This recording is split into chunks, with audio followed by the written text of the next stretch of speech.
मी जेव्हा प्रोटेक्शन म्हटलेलं आहे, प्रोटेक्शन कशा करतात, तर protection of the equipment, protection of the lines किंवा प्रोटेक्शन ऑफ एनिथिंग इलेक्ट्रिकल जे आहे, मोटर्स म्हणा काही म्हणा, हे जे प्रोटेक्शन आहे.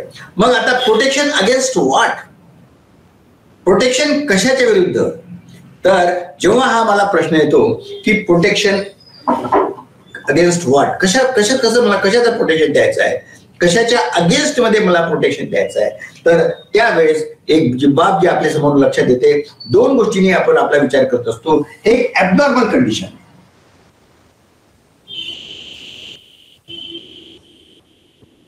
आणि दुसरी जी बाब आहे ती आहे fault condition.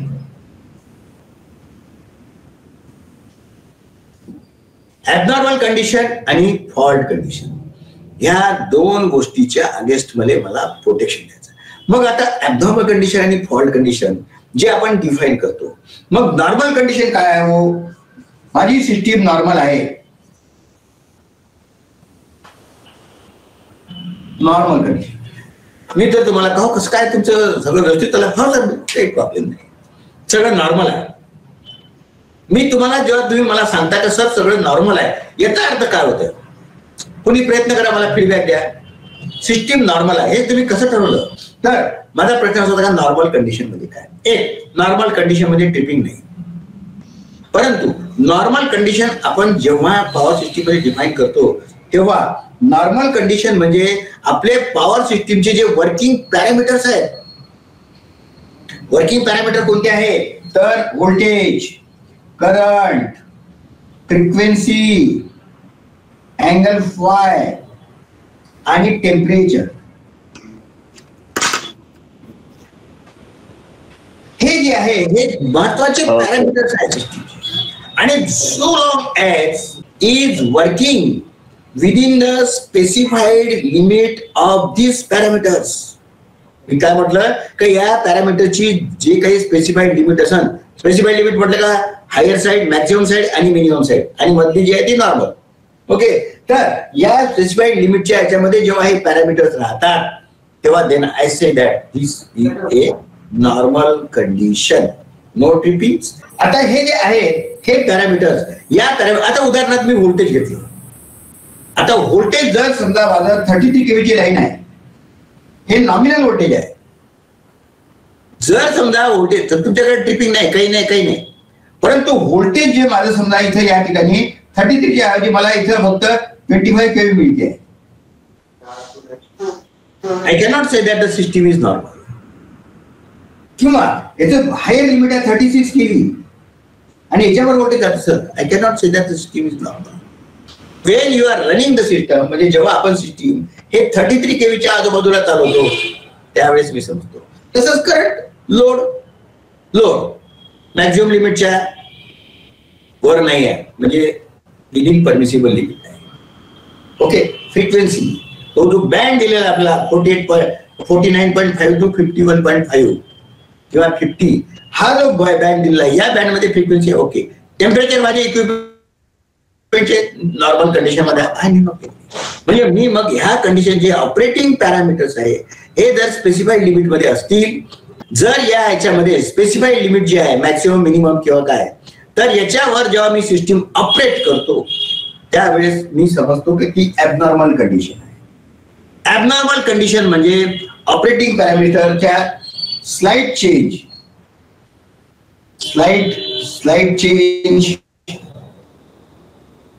in operating parameters.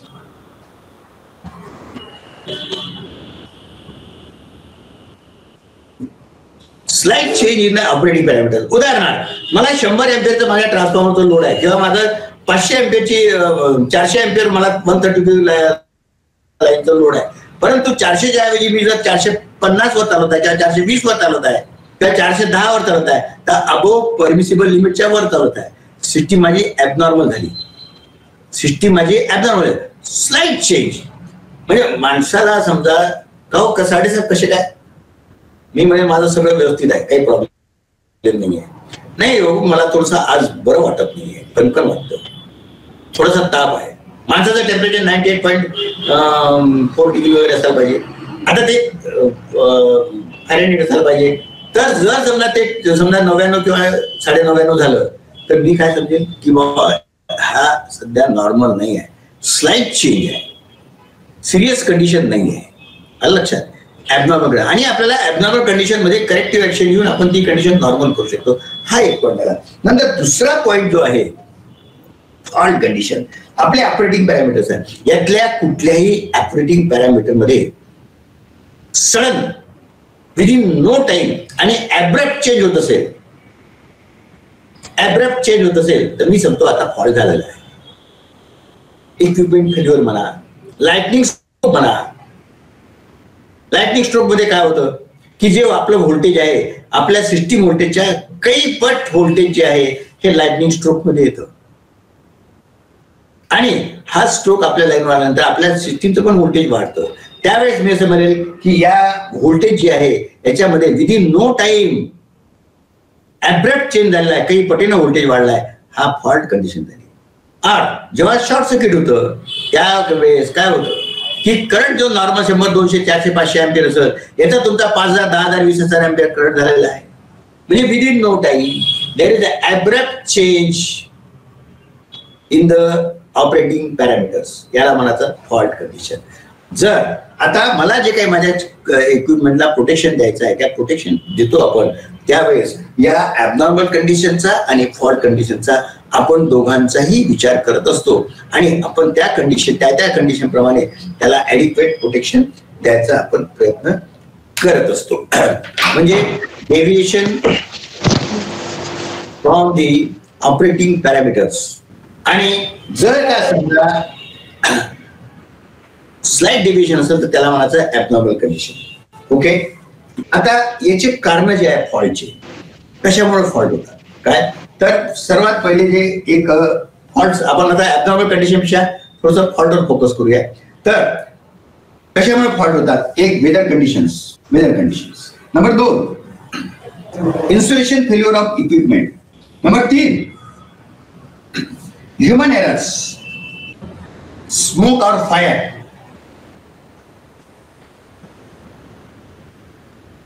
Number 4 snapping of conductor.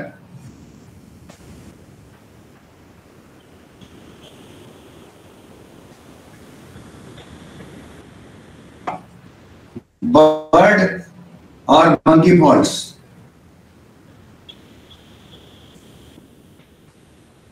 एक साधारणतः आपण जर गोष्टीला बघितला की कंडिशन्स काय काय आहे. हा तर एखाद्या वेळेस मी टेस्टिंग मध्ये आहे आणि टेस्टिंग मध्ये काम करता करता चुकून माझ्या एखाद्या बसबार प्रोटेक्शनच्या याला ज्यूस चालला गेला, बसबार प्रोटेक्शन पूर्ण स्कीम ऑपरेट झाली, असे झालेले आहे फॉल्ट. तर हे जे आहे हे ह्युमन एरर मुळे झालेलं आहे. इन्सुलेशन फेल्युअर, कुठल्याही इन्सुलेशन जर फेल्युअर झालं तर फॉल्ट होतो, शॉर्ट सर्किट फॉल्ट वगैरे. नंतर ह्युमन एरर, नंतर स्नॅपिंग ऑफ द कंडक्टर हा एक महत्वाचा भाग आहे. बर्ड फॉल्ट, मंकी फॉल्ट आणि वेदर कंडिशन. वेदर कंडिशन्स म्हणजे खूप जोराचा ऊन वारा पाऊस असेल त्यामुळे, बरोबर आहे, किंवा विजा चमकल्या त्याच्यामुळे, विजाचं वेगळं कंडिशन. तर फॉल्ट होण्याची ही जी आहे ही काही मुख्य कारणे आहेत. आता या फॉल्टमध्ये, या फॉल्टच्या अगेन्स्ट मध्ये जे प्रोटेक्शनचं काम करतं किंवा फॉल्ट कंडिशन सेन्स करतं तो जो डिव्हाइस आहे त्याला म्हणतात relay.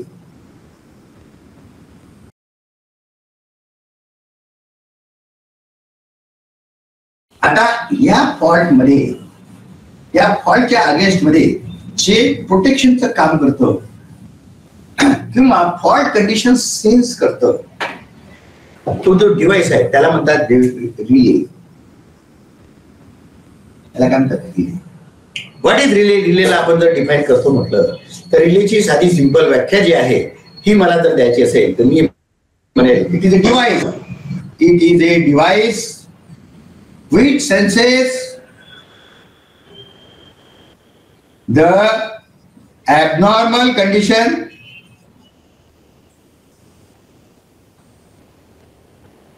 or fault condition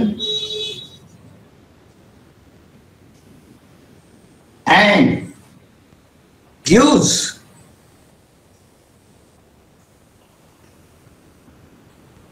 gives alarm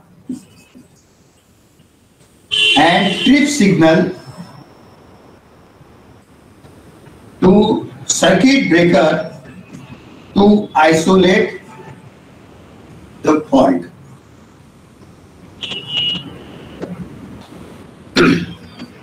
It is a device which senses the abnormal condition or fault condition and gives trip command or alarm command to isolate the fault to circuit breaker. म्हणजेच काय, या रिलेचं काम फक्त काय का संशयास्पद स्थिती, घातक स्थिती हे फक्त सेन्स करायचं आणि सिग्नल द्यायचं. आपल्या घरी कुत्रा पाळला, त्या कुत्र्याचं काम काय, कोणाच्या अंगावर धावून धावून त्याला चावा घ्यायचा काय, ते कामाचं कुत्र आहे का? असं ढसर कुत्र कावर कुत्र नाही पाहिजे आपल्याला, आहे का नाही? पण त्या कुत्र्याचं काम काय, त्या कुत्र्याचं काम काय, अनोखी मानून दिसेल, संशयास्पद स्थिती असेल तर त्यांनी फक्त भुंकायचं आणि आपल्या मालकाला जागृत करायचं, आपल्या मालकाला सतर्क करायचं. पुढचं ऍक्शन मालक घेईल, पुढची ऍक्शन मालक घेईल. फक्त याचं काम आहे, कुत्र्याचं काम काय आहे की फक्त त्याला संशयास्पद स्थिती असेल तर त्याबद्दल त्याला आपल्या मालकाला सतर्क करून देणे. तसंच आपल्या या रिलेचं काम काय अब्नॉर्मल कंडिशन का फॉल्ट असेल तर तो सिग्नल, ट्रिप सिग्नल आणि आपला अलार्म सिग्नल द्यायचा आणि ट्रिपिंग कमांड जी आहे हे सर्किट ब्रेकर द्यायची. बाकी आयसोलेशनचे काम जे आहे, स्विचिंगचं जे काम आहे हे माझ्या सर्किट ब्रेकरचं आहे. रिलेला त्यांना काही घेणे देणं नाही, रिलेने फक्त आपलं काम केलं आहे, सतर्क केलेलं आहे, सिग्नल पास करून दिला, पुढचं तुम्ही पहा. ओके, म्हणजेच काय का relay is not taking part in the switching action, खूप जास्त महत्वाचे आहे. आणि म्हणून या रिलेला आपण म्हणतो आहे वॉच डॉग.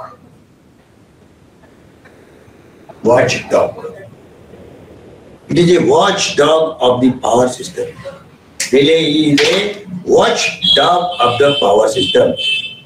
रिले हा स्विचिंग मध्ये भाग घेणार नाही. ओके, तर ही जी आहे ही रिलेची आपली संकल्पना आहे. आता ह्या रिलेमध्ये थोडसा आपण या रिलेचा जर इतिहास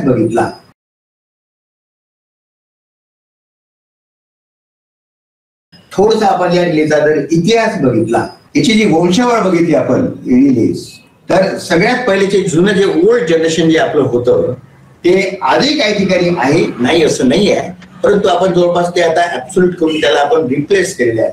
तर जुने जे होते इलेक्ट्रोमॅग्नेटिक,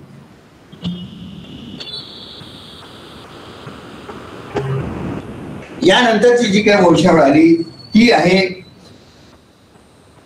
सॉलिड स्टेट और इलेक्ट्रॉनिक.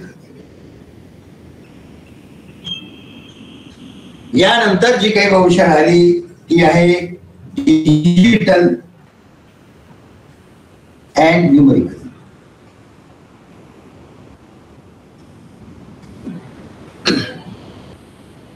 हे जे जुने रिले आहेत अत्यंत रोबस्ट, 25-25 साल 30-30 साल चला है, आज भी टेस्ट किया तो कैरेक्टरिस्टिक एकदम सही, सालों साल चला है, मस्त गेली.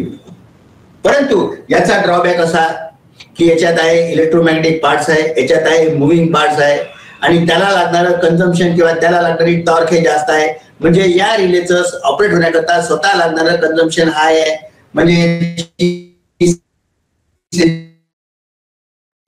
सेन्सिटिव्हिटी कमी आहे, सेन्सिटिव्हिटी लेस, हाय कन्झम्पशन,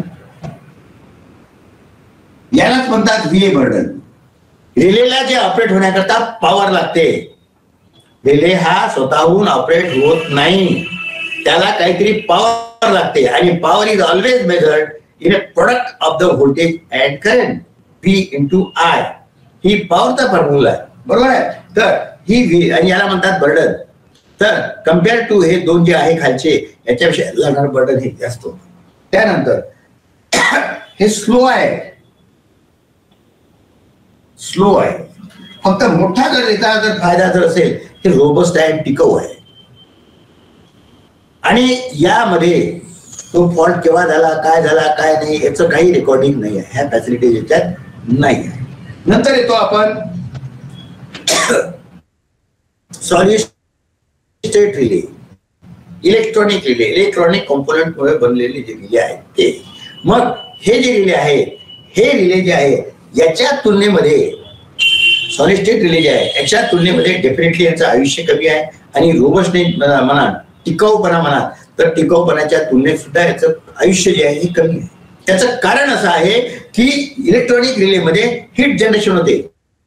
तुमच्या घरचा टीव्ही, बरोबर आहे, लॅपटॉप, कॉम्प्युटर्स, हे सगळे इलेक्ट्रॉनिक आहेत. याचा काय प्रॉब्लेम आहे? याचा प्रॉब्लेम धूळभट्टी गेली तर प्रॉब्लेम आहे याला, नंतर याचं टेम्परेचर कंट्रोल मध्ये ठेवायला पाहिजे तुम्ही, हे सगळे प्रॉब्लेम आहे. परंतु याच्यामध्ये हे दे आर व्हेरी सेन्सिटिव्ह.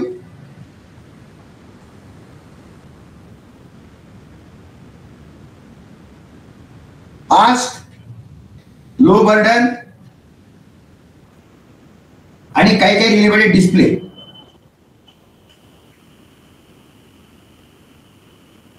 हे झाले आपले सॉलिड स्टेट रिले. मग मधल्या काळामध्ये बरेचसे काही आपले इलेक्ट्रोमॅग्नेटिक रिले जे आहे हे सॉलिड स्टेट रिलेनी बदलवल्या गेलेले आहे. ओके. आणि त्यानंतर आताची जी काही पिढी आहे रिलेची ही आहे digital.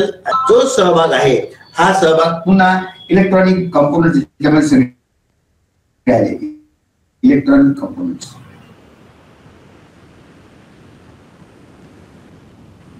electronic components and microprocessor base.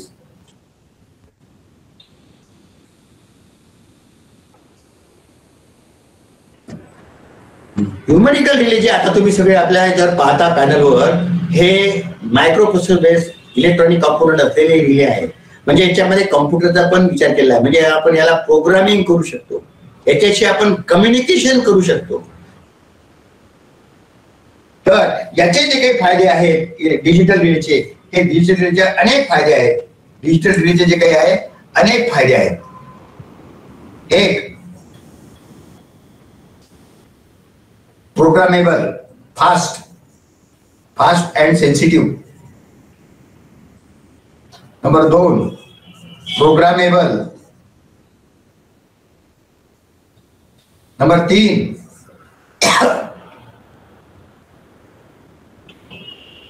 Time stamping.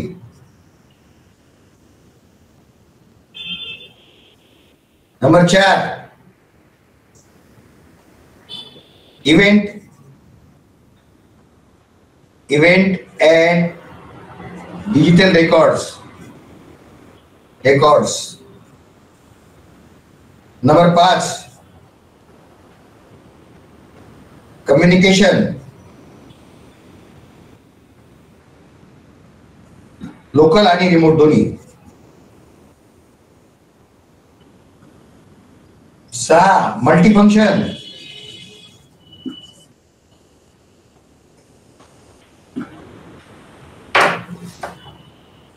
अत्यंत सोयीचे रिले. एकाच रिलेमध्ये मी ओव्हर करंट टाकू शकतो, under frequency, over temperature, differential, काय वाटेल ते मला टाकता येते एकाच रिलेमध्ये सगळे फंक्शन. आणि रिलेचा साईज पाहता लहानसा. जुन्याच्या काही आपले इलेक्ट्रोमॅग्नेटिक रिले होते, एक आरफेजचा एलिमेंट, एक दुसरा वायफेजचा एलिमेंट, तिसरा तुमचा बीफेजचा एलिमेंट, नंतर अर्थ फॉल्टचा एलिमेंट. प्रत्येक एलिमेंट एक अर्धी अलमारी त्याला लागत होती, 1-1.5 अलमारी. आपण जर डिस्टन्स पोटेन्शियल पाहिलं तर कमीत कमी 2 अलमाऱ्या किंवा 1 अलमारी त्याला पूर्ण डिस्टन्स पोटेन्शियल स्कीमला लागायचं. आता एका छोट्याशा कॉम्पॅक्ट साईज मध्ये सगळे function with display, fault record, time stamping, ह्या सगळ्या बाबतीत जे आहे एकाच त्यात. आणि सेन्सिटिव्ह आहे. पुन्हा रेकॉर्ड मिळतं, केव्हा फॉल्ट झाला, काय झाला, वेवफॉर्म मिळतात तुम्हाला, मॅग्निट्यूड काय किती, सगळं कोणत्या वेळेला, ह्या सगळ्या बाबी ज्या आहे ह्या न्यूमेरिकल रिले मध्ये आलेल्या आहेत. आणि म्हणून आज पण याचा ड्रॉबॅक काय? ड्रॉबॅक अगेन याच्यामध्ये इलेक्ट्रॉनिक कॉम्पोनंट्स असल्यामुळे हीट जनरेशन होते. आणि हे हीट जनरेशन आणि धूळ हे जे आहे हे 2 या रिलेचे शत्रू आहेत. म्हणून तुम्हाला याचं प्रॉपर फंक्शनिंग पाहिजे असेल तर आपल्याला या ठिकाणी एसी ची आवश्यकता असते. धूळ गेली नाही पाहिजे, म्हणजे वर्किंग तुम्हाला व्यवस्थित करणे आहे. आणि तिसरा जो ड्रॉबॅक आहे याचा म्हणजे असा ड्रॉबॅक आहे का दर एकदा आपण मॉडेल घेतलं का ते दुसऱ्या वर्षी झालं जुनं. आता तुम्ही मी 5-7 वर्ष 10 वर्ष झाले सर एखाद्या आपण विचारलं का ना हो आम्हाला थोडंसं पार्ट पाहिजे आहे, तर तो म्हणे कंपनीवाला म्हणून ह्या आउटडेट झाली साहेब, आता तुम्हाला आता नवीन रिले घ्यायला लागेल. म्हणजे 10 वर्षाच्या काळामध्ये याचा कार्यक्रम संपला. 5 वर्षात तर नक्कीच हे रिले जुने झाले. तो 5 वर्षानंतर म्हणतो व्हायचं आमच्याकडे काहीच नाही, कारण याचं सॉफ्टवेअर अपडेट होत राहते, व्हर्शन अपडेट होत राहते, सगळ्या बाबी याच्या हे लिमिटेशन्स आहे. म्हणजे फायद्याबरोबर याची लिमिटेशन्स पण आहे. पण शेवटी काळाची गरज ही जास्त महत्वाची आहे. आज काळाची गरज जी आहे, मला ह्या सगळ्या इन्फॉर्मेशन पाहिजे असेल तर त्याच्या अगेन्स्टमध्ये, आणि कॉस्ट पण जास्त आहे, चिपाची कॉस्ट पण जास्त आहे. त्याच्यामुळं आज आपली काळाची गरज असल्यामुळे आपण सगळ्या सिस्टीम मध्ये आपले न्यूमरिकल रिले लावलेले आहे. कारण की सिस्टीम जी आहे ही डे बाय डे कॉम्प्लेक्स होत चाललेली आहे. बरोबर आहे. सबस्टेशन काही कमी होऊन राहिले नाही, लाईन्स काही कमी होऊन राहिले का, नेटवर्क वाढत आहे, आपले इक्विपमेंट वाढत आहे, ट्रान्सफॉर्म वाढत आहे, लाईन्स वाढत आहे, सगळं वाढत आहे आणि कॉम्प्लेक्स होत आहे, कॉम्पिटिशन आहे. माझ्या सिस्टीममध्ये काय झालं मला हे बघायचं आहे. त्याच्यामुळं न्यूमरिकल रिले जे आहे ते आपण आपल्या ठिकाणी वापरतो. ओके, आता हे झाले माझे रिलेची वंशावळ झाली. आपण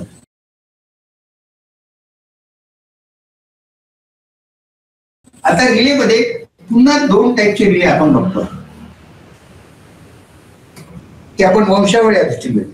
आता रिलेमध्ये main protective relay,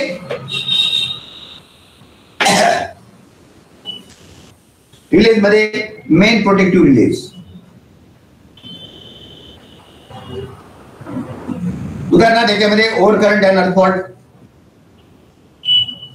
over current and earth fault relay. Number 2 over current earth fault relay. दुसरा नंबर जो येतो तो येतो डिस्टन्स रिले, लाईन साठी वापरला. तिसरा जो नंबर येतो distance differential relay.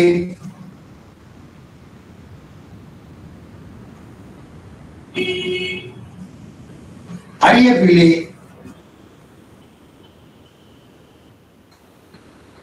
Under frequency over frequency relay.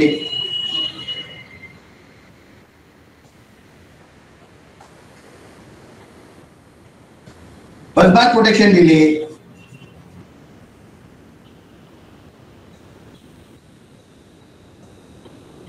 नंतर ब्रेकर करता आपण स्टक ब्रेकर प्रोटेक्शन और LVB रिले.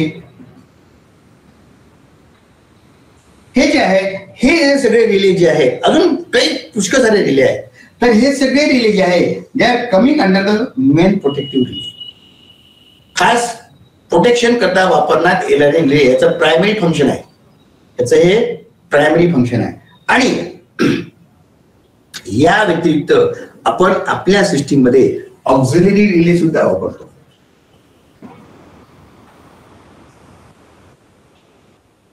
ऑक्झिलरी रिले, आणि सगळ्यात चांगलं जर उदाहरण याचं असेल तर हा 86 relay. Tripping 86 relay, tripping relay. बरं, आता हे मी तुम्हाला 86 आता ओव्हर करंट अर्थफॉल्ट रिले म्हटलं तर याचं नाव आहे 50/51 आणि 67. हे जे तुम्हाला नंबर सांगितलेले आहे हे याचे डिव्हाइस नंबर्स आहेत. अमेरिकन स्टँडर्ड प्रमाणे किंवा IEEE स्टँडर्ड्स ज्याला म्हणतात त्याप्रमाणे जे इंटरनॅशनली ऍक्सेप्टेड आहे. 50 म्हणजे हायसेट रिले, 51 म्हणजे IDM-TEL रिले, 67 म्हणजे डायरेक्शनल रिले. असा जो नंबर आहे हा नंबर तुमच्या याच्यामध्ये रिले पॅनलवर तुम्हाला त्या रिलेवर लिहिलेला असतो. लक्षात घ्या. 51 RYBN असं लिहिलं असतं काय, हे असे रिले लिहिले असतात. 67 RYBN म्हणजे डायरेक्शनल रिले. आलं का लक्षात. हायसेट असेल तर 50. आणि इव्हन तुमच्या न्यूमेरिकल रिले जेव्हा ऑपरेट होतो त्यावेळेस सुद्धा तुम्हाला याचा डिव्हाइस नंबर येतो, याचा डिव्हाइस नंबर येतो. तर याला म्हणतात डिव्हाइस नंबर. नंतर डिस्टन्स रिले, याचा डिव्हाइस नंबर आहे 21, इंटरनॅशनल ऍक्सेप्टेड. डिफरेन्शियल रिले याचा नंबर आहे 87. जर हा ट्रान्सफॉर्मर करता वापरला असेल तर याचा 87T. हा बसबार करता वापरला असेल तर 87B. हा लाईन्स करता वापरला असेल तर 87L. याप्रमाणे आपण हे रिलेचं नॉमेनक्लेचर करत असतो. ऑपरेटर्स, माझे जे ऑपरेटर्स प्रशिक्षणार्थी आहे त्यांनी व्यवस्थित ऐकून घ्या. काही शंका असेल तर विचारा, जरूर विचारा. नंतर REF relay 64 restricted earth fault relay. 64 number म्हटलं का it will give protection to the earth fault only, बाकी कायलेच प्रोटेक्शन देणार नाही, म्हणून त्याचा नंबर दिला आहे 64. Okay. Under frequency relay 81 O और 81 U. O म्हणजे ओव्हर फ्रिक्वेन्सी, 81 U म्हणजे under frequency. Busbar protection relay 87B. 87B याला जो ट्रिपिंग रिले वापरला आहे तो 96 busbar relay. LBB relay 50Z. याप्रमाणे याचं नॉमेनक्लेचर केलेलं आहे, याप्रमाणेचं नॉमेनक्लेचर केलेलं आहे. मग हे जे मेन प्रोटेक्टिव्ह रिले झाले, यानंतर जे काही अदर रिलेज वापरलेले आहे की जे रिले ऍक्च्युअली मेन प्रोटेक्शन करता वापरता येत नाही, परंतु जे रिले हे मेन प्रोटेक्टिव्ह रिले बरोबर वापरले जातात, जे रिले मेन प्रोटेक्टिव्ह रिले बरोबर वापरले जातात त्या रिलेला ऑक्झिलरी रिले म्हणतात. आता ऑक्झिलरी रिले तुम्हाला 86 रिले माहित आहे.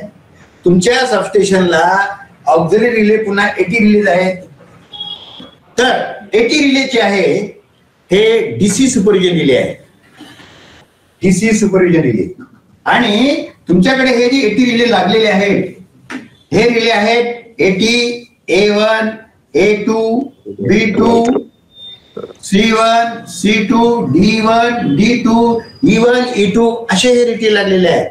हे डीसी सुपरविजन रिले कशा करता लावलेले आहेत?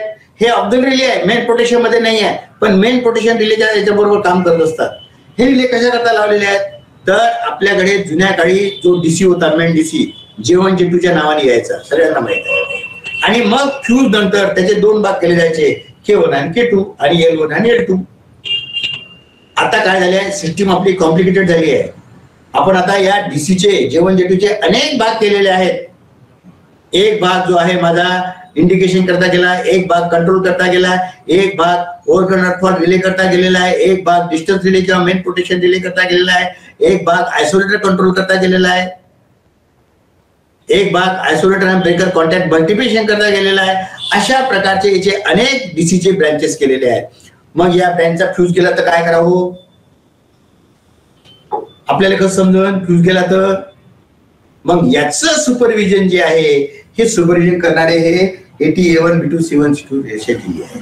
उदाहरणार्थ 80 C1 जर ऑपरेट झाला तर तुम्हाला डीसी फेल इंडिकेशन येईल. मग आता डीसी फेल इंडिकेशन कुठे येईल? या गोल जे आहे त्याच्यामध्ये येईल. डीसी फेल फक्त ट्रिप सर्किट फॉल्टेज इंडिकेशन दिलेलं आहे, जो K1 आणि K2 कंट्रोल डीसी जो आहे त्याचं तुमचं सुपरविजन करताय. परंतु जर बाकी ब्रँचचे जर फ्यूज गेले असेल तर तुम्हाला याचं इंडिकेशन या ठिकाणी येईल. याला म्हणतात डीसी फेल. इथं दिलेलं आहे डीसी फेल. हा लॅम्प आहे आणि या ठिकाणी आहे DC fail accept. DC fail accept म्हणजे आपल्याला डीसी कोणत्या ब्रँडचा डीसी गेलेला आहे. पहिले तुम्हाला एक काहीतरी हुटर वगैरे वाजत, आपल्याकडे 2-3 प्रकारचे दिलेले आहे आवाज करणारे. एक अलार्म दिलेला आहे, घंटी. दुसरा एक हुटर आहे आणि एक आहे बजर. काय तर या बजर किंवा हुटर पैकी कुठलं तरी एक आवाज येईल तुम्हाला याच्यात, तर समजून जातं का डीसी फेल झालेला आहे. आणि डीसी फेल झाल्यानंतर ही बटन दाबल्यानंतर जे होईल. बरेचदा काय करतो आपण, डीसी फेल ऍक्सेप्ट आला, अरे बाबा आवाज आला, दिवा लागला, मग याच्यावरती जे काही मेन एनएसएल स्कीम आहे याच्यावरती जे काही पुश बटन वगैरे असेल त्या दाबून पाहतो आपण, ते ऍक्सेप्ट होत नाही.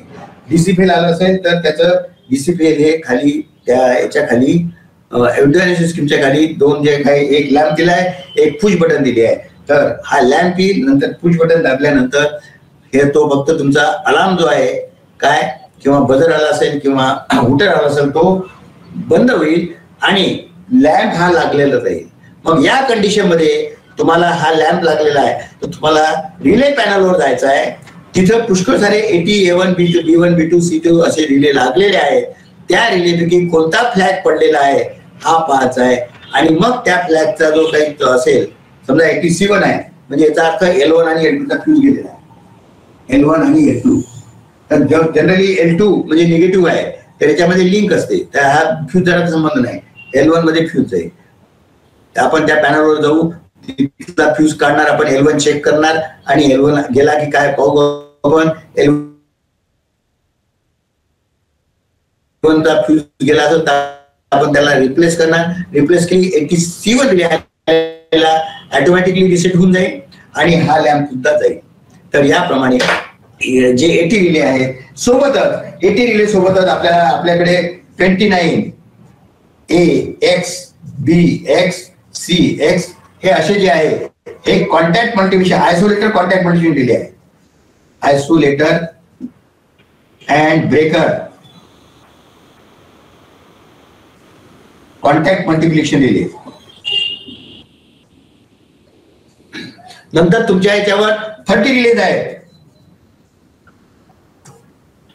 30 रिलेज हे जे रिले आहेत हे आहेत transformer supervision relay.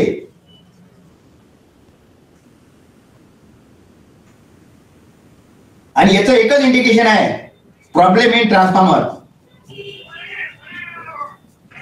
Problem in transformer किंवा तुमचा ब्रेकर सुपरविजन रिले 52S, याला ब्रेकर सुपरविजन रिले म्हटलं आहे. रिले पॅनलवर आहे प्रॉब्लेम इन ब्रेकर.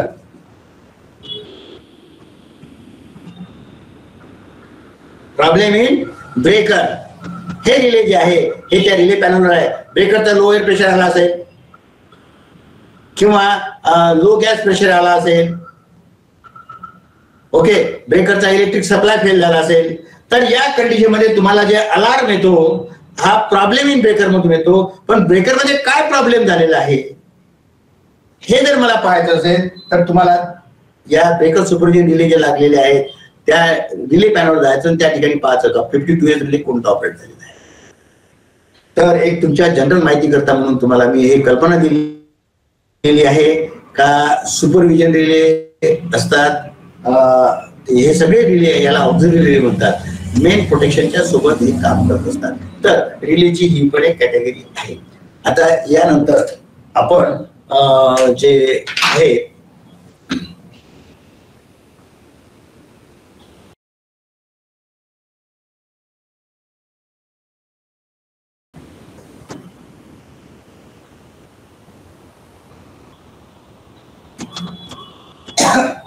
सत्याऐंशी मध्ये जे काही प्रोटेक्शन दिल्या गेलेलं आहे, तर एक लाईन्स प्रोटेक्शन जे आहे, लाईन्सला जे काही प्रोटेक्शन दिलं आहे, एक आपल्याकडे दिलं आहे ओव्हर करंट अँड अर्थ फॉल्ट.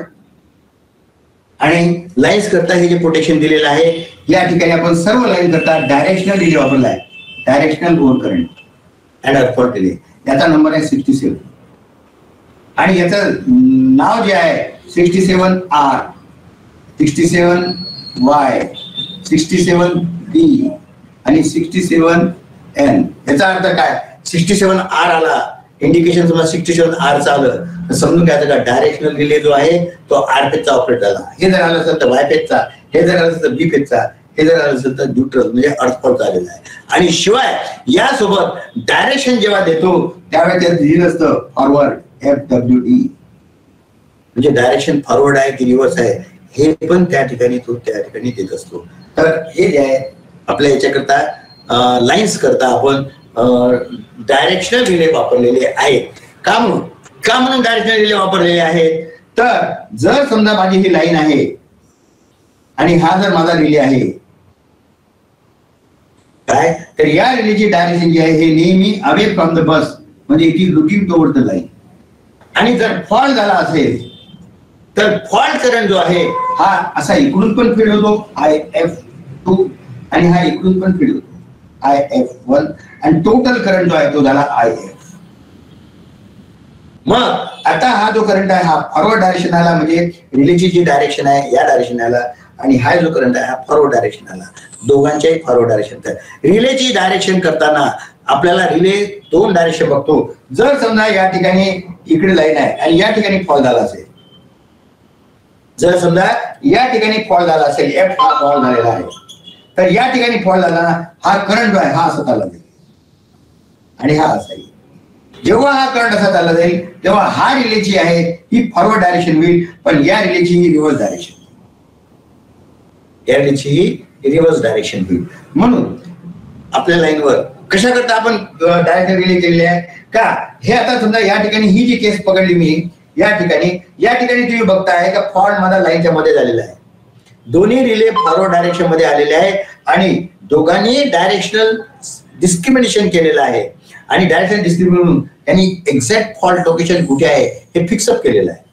आणि हे फिक्सअप केल्यामुळे दोन्ही रिले ऑपरेट होतील आणि ह्या लाईनवर जो फॉल्टी सेक्शन आहे तेवढाच फक्त मला आयसोलेट होईल, बाकी सेक्शन सेफ राहील. याप्रमाणे मी रिलेचं कोऑर्डिनेशन पण केलेलं आहे. तर हे ओव्हरकरंट ट्रान्सफॉर्म रिले लाईन्सवर आपण जे करतो ते डायरेक्शनल रिले आहेत. आणि जनरली जे काही आपल्या 33 kV फीडरचं आहे, 11 kV फीडरचं आहे, याला साधे सिंपल आयडीएमटी रिले आणि हायसेट रिले आपण वापरतो.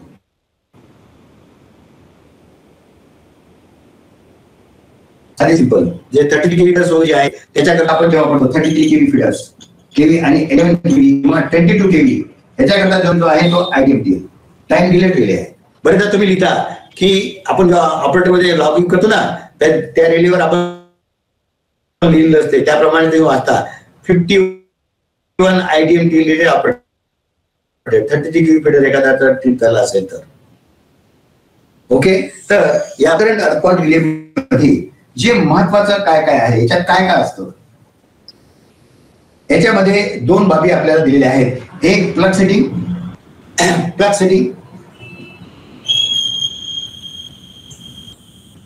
आणि दुसरं जे आहे TMS टाइम सेटिंग.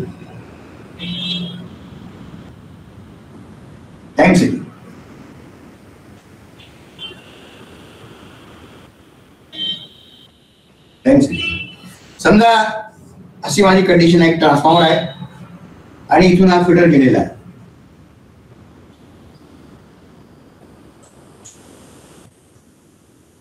चा 100/1 सिटी रेशिओ आहे, हा 100/1 सिटी रेशिओ आहे.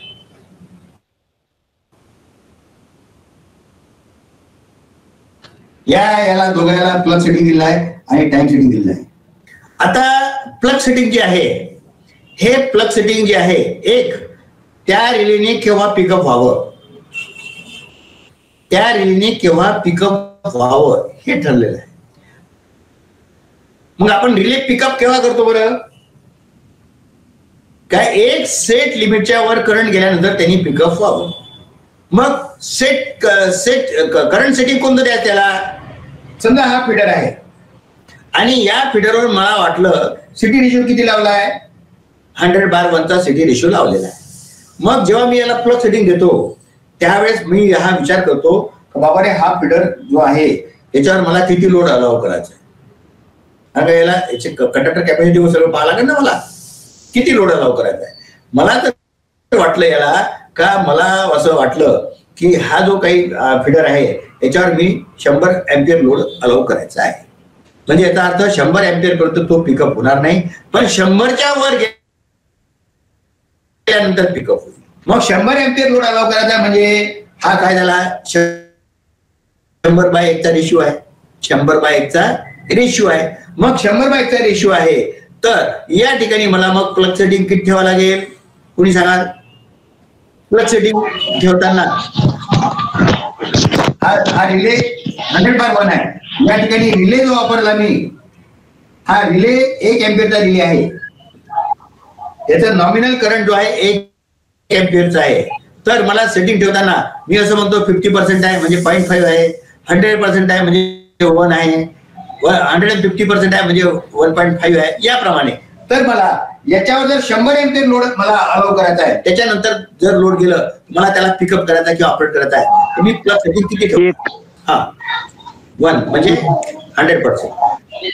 100% म्हणजे प्लग 80% ठेवायला पाहिजे. किती पर्सेंट? 80%. तुम्हाला असं का वाटतं 80%? सर मग 100% ठेवल्यावर इक्विपमेंटला नको डॅमेज करायला. डेफिनेटली एक तुम्ही तुमचा विचार एकदम बरोबर आहे, परंतु मी जो 100% ठेवणार आहे मी जो 100% ठेवणार आहे, मग मी काय विचार केला, 100% का म्हणून ठेवतो का मला 100 एम्पियर याला अलाव करायचा आहे. मला हे माहित आहे का 100 एम्पियर गेल्यानंतर हा ट्रिप व्हायला पाहिजे नाही, 100 एम्पियर लोड घेऊ शकते. मग एकदा माझं ठरलं का 100 एम्पियर याला अलाव करायचा आहे, तर मी याला काय ठेवली, कारण का मी सेटिंग ठेवताना याची कॅपॅसिटी, नॉर्मल कॅपॅसिटी काय आहे याचा डेफिनेटली विचार केलेला आहे. बरोबर आहे. समजा आता हा सिटी रेशो हा 200/1 चा आहे, परंतु माझ्या या फीडरची कॅपॅसिटी 100 एम्पियरचीच आहे. मग आता मला प्लग सेटिंग जर समजा चूज करायचं आहे तर मी किती करणार, 0.5 0.5. बरोबर आहे. मी असं कसं ठरवलं तर मला 100 एम्पियर पाहिजे आहे, 100 एम्पियर करता मला 0.5 सेटिंग ठेवावं लागेल. आणि पहिलेच्या काळी जे होते रिले त्याला सेटिंग असं राहतं 50%, 75%, 100%, 125%, 150% आणि 200% असं राहायचं. पण आता जे रिले आहे, आता जे रिले आहे त्या रिलेला तुम्ही तुमचं 90%, 85% ठेवू शकता न्यूमरिकल दिली. जो भाग आहे, सहभाग आहे, हा काय आहे, हा आहे माझं त्याची पिकअप लेवल किंवा ओव्हरलोड लिमिट जी आहे ही मी ठरवतो. राईट. त्याच्याकरता मी प्लग सेटिंग दिलेलं आहे. आता नंतरचा दुसरा प्रश्न जो आहे आपला TMS. हे असं दिलेलं आहे. आता हा फीडर आहे आणि हा ट्रान्सफॉर्मर आहे. या ट्रान्सफॉर्मरला इथे LV इन्कम, हा HV इन्कम, LV इन्कम. आता जेव्हा आपल्याला, मला तुम्ही तुमच्या कुठेतरी सांगितलं मगाशी का सर जेव्हा मला सेटिंग द्यायचं आहे त्यावेळेस मी कसं देणार, का जर समजा इथं फॉल्ट झाला, या लाईनवर फॉल्ट झाला तर पहिले लाईनचा रिले ऑपरेट होणार. जर लाईनचा रिले ऑपरेट झाला नाही, त्यांनी फॉल्ट क्लिअर केला नाही, त्याच्या पाठीमागे LV इन्कम होणार. आणि हा जर झाला नाही तर हा होणार. म्हणजे काय दिलं तुम्ही त्याला, याला म्हणतात टाइम ग्रेडेशन. याला काय म्हणतात, टाइम ग्रेडेशन दिला. यालाच म्हणतात रिले कोऑर्डिनेशन पण म्हणतात. ओव्हरकरंट अर्थ रिलेचं कोऑर्डिनेशन म्हणतात. समजा आता मी ठरवलं का हा रिले जो आहे हा रिले माझा 150 मिली सेकंदात म्हणजे 0.51 सेकंदात झाला पाहिजे. जर समजा हा फेल झाला तर त्याला एक मी ऍडिक्वेट ग्रेडिंग मार्जिन दिलेली आहे. एक समजा पुन्हा 0.15 सेकंदाची ग्रेडिंग मार्जिन दिली तर हा रिले माझा 0.30 सेकंदात होईल. पुन्हा मी याला ग्रेडिंग मार्जिन दिली आहे का हाय जर झाला नाही, इच्छा फॉल्ट करता हा झाला नाही आणि हाय जर झाला नाही तर हा होईल, याला मी दिलं 0.45 ची मार्जिन दिली. आता हे जे टायमिंग ऑपरेशन जे आहे, हे टायमिंग ठरवताना याला म्हणतात रिले सेटिंग कॅल्क्युलेशन. मला वेळ नसल्यामुळे खूप जास्त सांगणार नाही तुम्हाला. तर हे सगळं करताना सिटी रेशो, येणारा फॉल्ट करंट, याचं प्लग सेटिंग, बघा काय काय सांगितलं मी, सिटी रेशो, येणारा फॉल्ट करंट, नंतर प्लग सेटिंग, राईट, काय, आणि मात्र finally TMS, time multiply setting. या सर्वांचं कोऑर्डिनेशन करून मला याचा हा टाइम ऑफ ऑपरेशन ठरवायचा आहे. म्हणजे TMS फंक्शन काय आहे की TMS फंक्शन फायनली एखाद्या फॉल्ट करता रिलेने किती वेळात ऑपरेट व्हावं हे जे ठरवलं जातं हे या TMS वर ठरवलं जातं.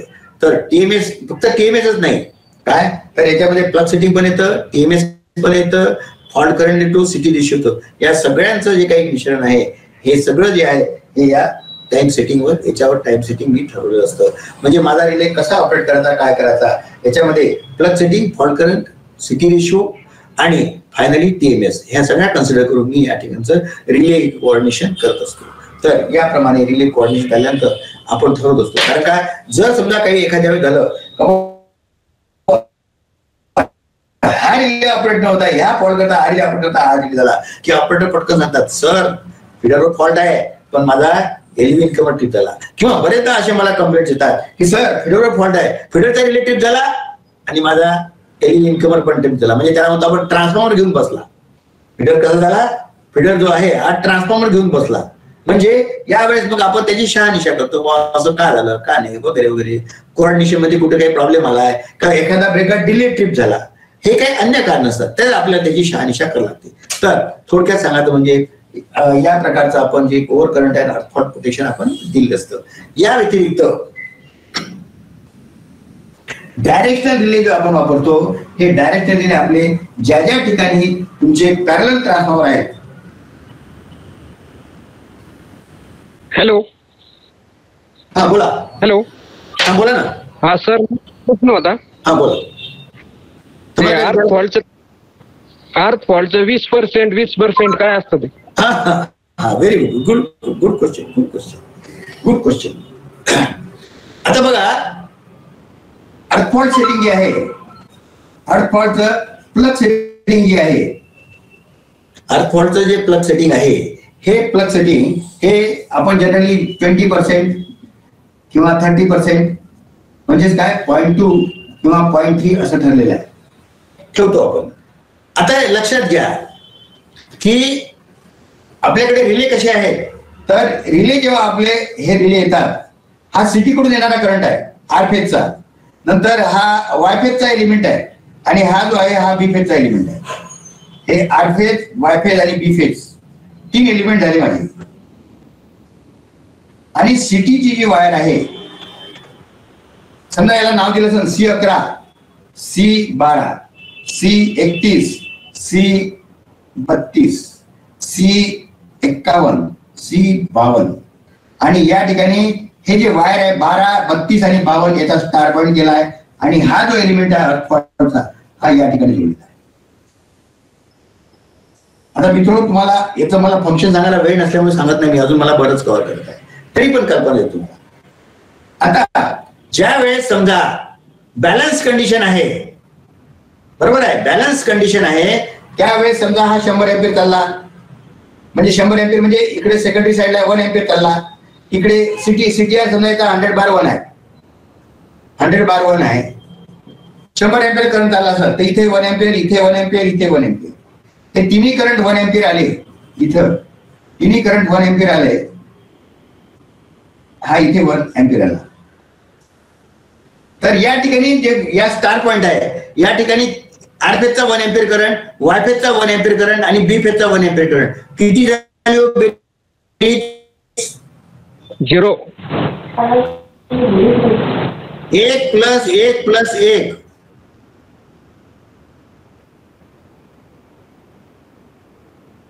तीन नाही होणार का? हे इलेक्ट्रिकल आहे.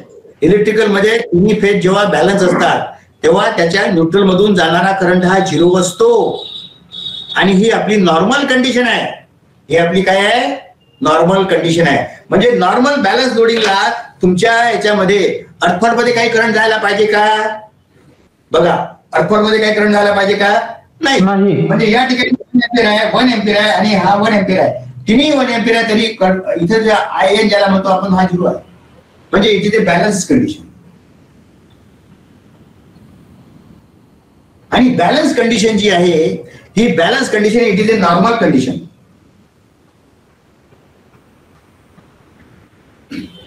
It is a normal condition. म्हणजे माझा हा रिले पिकअप होणार नाही. समजा याचं सेटिंग माझं 100% आहे, याचं सेटिंग 100% आहे. याचा अर्थ काय का 100 बाईटची सिटी असेल तर 100 एम्पियरच्या वर करंट गेला तर हा पिकअप होईल. समजा तिन्ही जर करंट माझे 100 एम्पियरच्या वर गेले तर तिन्ही पिकअप होईल, तिन्ही ओव्हर करंट पिकअप होईल, कारण करंट हा 100 एम्पियरच्या वर गेला. सेटिंग मी 100 एम्पियर दिलाय म्हणजे 1 एम्पियरचं सेटिंग दिलाय 100% आणि करंट 1 एम्पियर गेल्यामुळे तिन्ही पिकअप होईल. पण हा पिकअप होईल का? नाही.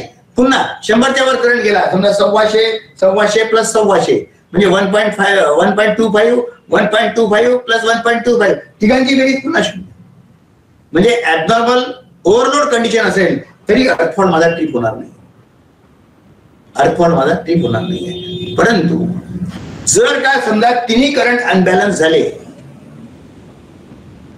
तर काय होईल? तिघांची बेरीज सारखी येणार नाही. वेक्टर सम जी आहे ही सारखी येणार नाही आणि some current will flow through दिस.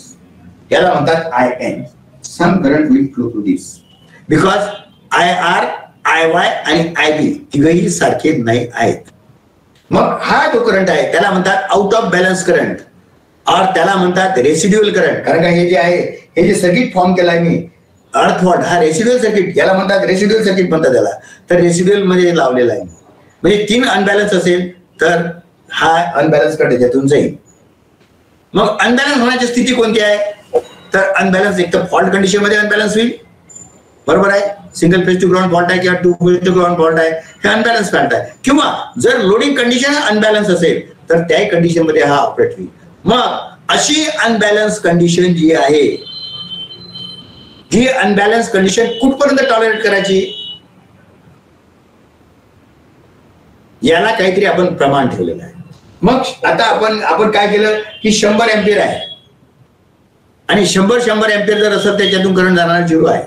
परंतु एकाचं 100 एम्पियर आहे, एकाचं 80 आहे आणि एकाचं 70 आहे आणि तिघांची जी बेरीज आहे, समजा याच्यातून समजा करंट गेला 10 एम्पियरचा प्रायमरी साईडला गेला आणि याच्यातून करंट समजा 0.1 गेला,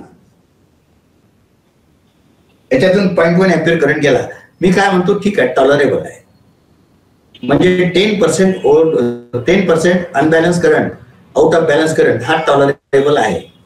परंतु जर समजा मी ठरवलं का नाही 20% जर करंट गेला तर मात्र मला ट्रिपिंग घ्यायचं आहे, म्हणजे सिस्टीम हे अनबॅलन्स झालेली आहे आणि मला अनबॅलन्स टॉलरेट करायचे नाही. कारण का अनबॅलन्स सिस्टीमचे बरेच सारे तोटे आहेत. काय तोटे आहे मला वेळ नसल्यामुळे मी सांगू शकत नाही. तर असे अनबॅलन्स कंडिशन किती टॉलरेट करायची याला एक लिमिट आहे, याला एक लिमिट आहे. जनरली ही सेटिंग आपण अर्थपॉटचं 20% म्हणजे 0.2 आणि 30% म्हणजे 0.3 असं ठेवतो. जर समजा सिटी रेशिओ माझा 200/1 चा आहे आणि मी अर्थपॉटचं सेटिंग जर समजा 20% ठेवलेला आहे म्हणजे 0.2 ठेवलेला आहे, याचा अर्थ किती पर्सेंट याला अलाउड करायला 0.2 अलाउड करेल. 0.2 पण प्रायमरी साईडला किती अलाउड करेल तो, म्हणजे प्रायमरी साईडचा कसं अनबॅलन्स करंट मोजला मी तर किती होईल तो 200/1 चा सिटी रेशिओ आहे, 0.2 आहे, 0.2 गुणला 200 म्हणजे 40 एम्पियरचा अनबॅलन्स. आलं लक्षात. 100/1 चा असेल तर 20 एम्पियरचा अनबॅलन्स. म्हणजे अनबॅलन्स करंट किती टॉलरेट करायचा हे जे आहे हे याचं प्लग सेटिंग 0.2 0.3 याच्यावर अवलंबून आहे आणि तसंच सिटी रेशिओवर पण अवलंबून आहे. आलं का लक्षात. जर समजा मी ठरवलं का 100/1 ची सिटी आहे, 100/1 ची सिटी आहे काय, आणि 100/1 ची सिटी असताना मला याचा 0.2 सेटिंग आहे, 100/1 ची सिटी असताना 0.2 सेटिंग आहे म्हणजे 20% अलाउड झालं, बरोबर आहे. 0.2 सेटिंग म्हणजे 40 एम्पियर अलाउड झालं. परंतु जर ही सिटी 200 ची केली तर मला याचं प्लग सेटिंग कमी करावं लागेल. 20च्या ऐवजी मला 10% ठेवावं लागेल तर जेणेकरून सेम अनबॅलन्स करंट तो त्याच्यातून जाईल म्हणजे प्रायमरी साईडला. तर सांगा म्हणजे 20% आणि 30% जे आहे हे अर्थपॉटचं सेटिंग केलेलं आहे. आणि अर्थपॉटचं सेटिंग म्हणजे तुम्ही याच्यातून आउट ऑफ बॅलन्स करंट किती टॉलरेट करायचा आहे, सिटी रेशिओच्या 20% करायचा आहे का 30% करायचा आहे हे तुम्हाला ठरवल्या जाते सिटी रेशिओच्या, बरं का.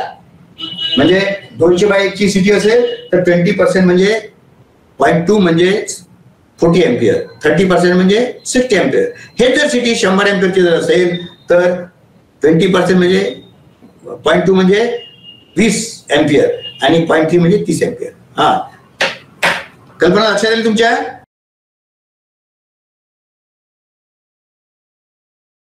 आता आपण लाईन प्रोटेक्शन मध्ये महत्वाचं प्रोटेक्शन जे आहे ते आपण बघूया, डिस्टन्स प्रोटेक्शन.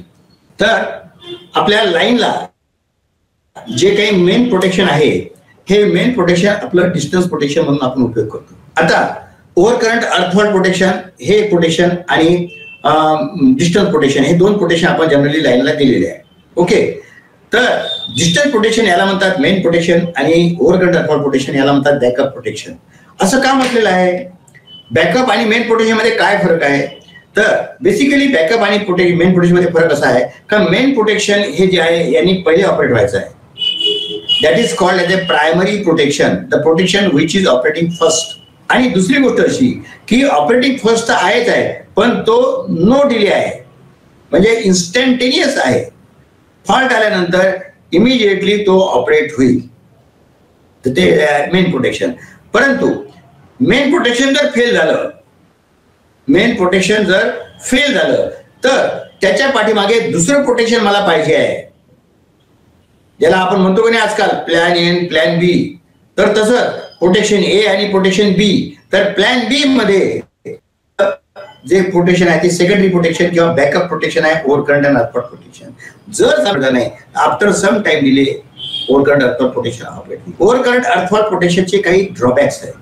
एक याचं टाइम ग्रेडेशन जे आहे, रिले कोऑर्डिनेशन जे आहे, हे जशी सिस्टीमची व्याप्ती वाढत जाते, जसजशी नेटवर्क वाढत जातं, जसजसं नेटवर्क हे कॉम्प्लेक्स होत जातं, तसं याचं रिले कोऑर्डिनेशन करणं थोडंसं प्रॉब्लेमॅटिक जातं. आणि एकदा प्रॉब्लेमॅटिक झालं की त्याची रिलायबिलिटी जी आहे ही कमी होऊन जाते, विश्वासार्हता जी आहे ही कमी होऊन जाते.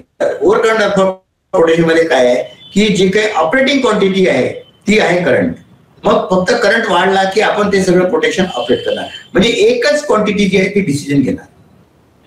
आणि बरेचदा केवळ ऑपरेटिंग क्वांटिटी करंट असल्यामुळे बरेचदा जे काही ऑपरेशन मला रिलायबल पाहिजे असतात त्या होत नाही, एकच क्वांटिटी असल्यामुळे. म्हणून आपण डिस्टन्स प्रोटेक्शन कडे आणि या डिस्टन्स प्रोटेक्शन मध्ये ज्या काही ऑपरेटिंग क्वांटिटी आहे त्याच्या ऑपरेटिंग क्वांटिटी जी आहे ते आहे व्होल्टेज. हा डिस्टन्स रिले काय करतो की डिस्टन्स रिले जे आहे हा डिस्टन्स रिले मध्ये इनपुट क्वांटिटी जे आहे, इनपुट जे दिलेला आहे, इनपुट दिलेला आहे व्ही आणि आय दिलेला आहे, आणि आउटपुट जो आहे तो काय मेजर करतो तर व्ही बाय आय चा ratio is equal to Z measure करतो. तर distance relay is basically relay where की input quantities are current and voltage and it measures the ratio of voltage and current of the distance of the line in terms of the distance of the line. म्हणून याला म्हणतात distance relay, याला म्हणतात distance relay. तर आता या ठिकाणी याची रिलायबिलिटी जी आहे ही रिलायबिलिटी वाढलेली आहे. Reliability increases with the number of the operating quantity increases. म्हणून याचे एक से भले दोन असल्यामुळे याची व्याप्ती रिलायबिलिटी जी आहे हे विश्वासार्हता जी आहे डिस्टन्स रिलेची ही खूप जास्त आहे. आणि डिस्टन्स रिले बेसिकली हा व्ही बाय आय चा रेशिओ मोजतो. आता डिस्टन्स रिले काय आहे या संदर्भात तुम्हाला मी एक बेसिक कल्पना जी आहे ही बेसिक कल्पना तुम्हाला मी देतोय. माझं ए सबस्टेशन आहे, एक ए सबस्टेशन आहे आणि ए नंतर याला जोडलेलं हे बी सबस्टेशन आहे. ए आणि बी सबस्टेशन आहे, त्याच्यामध्ये ही माझी लाईन आहे. समजा ही जी लाईन आहे हे ए आणि बी मध्ये जोडणार लाईन आहे आणि मला या लाईनला प्रोटेक्शन द्यायचं आहे. या लाईनला मला काय करायचं आहे डिस्टन्स प्रोटेक्शन द्यायचं आहे.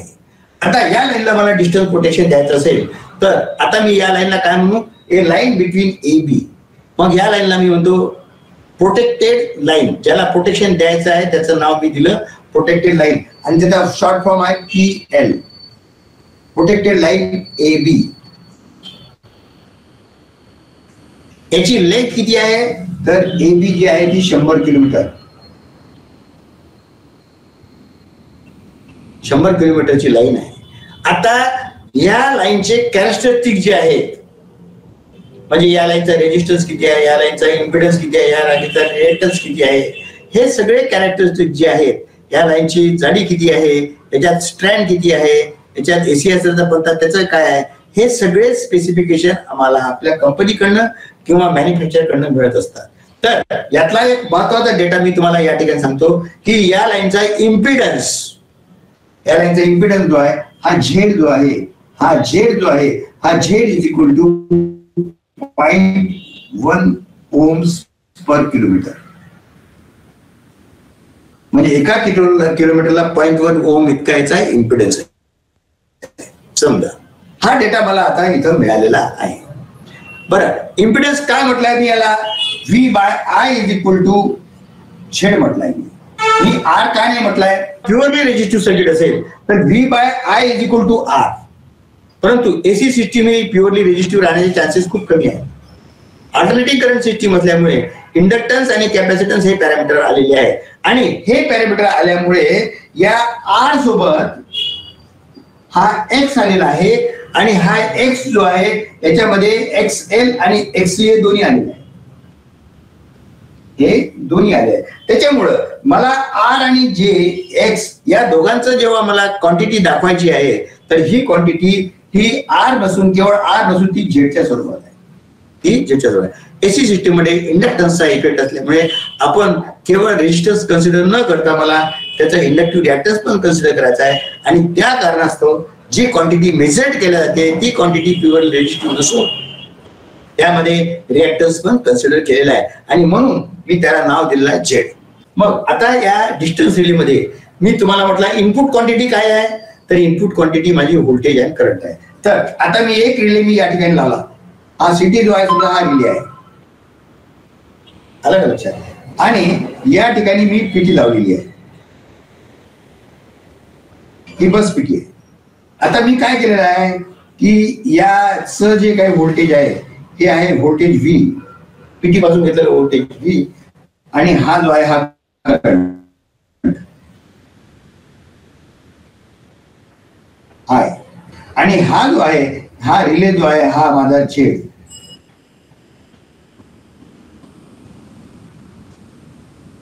हा जो आहे 21 डिस्टन्स रिले. आता या साईडला सुद्धा मला प्रोटेक्शन द्यायचं आहे.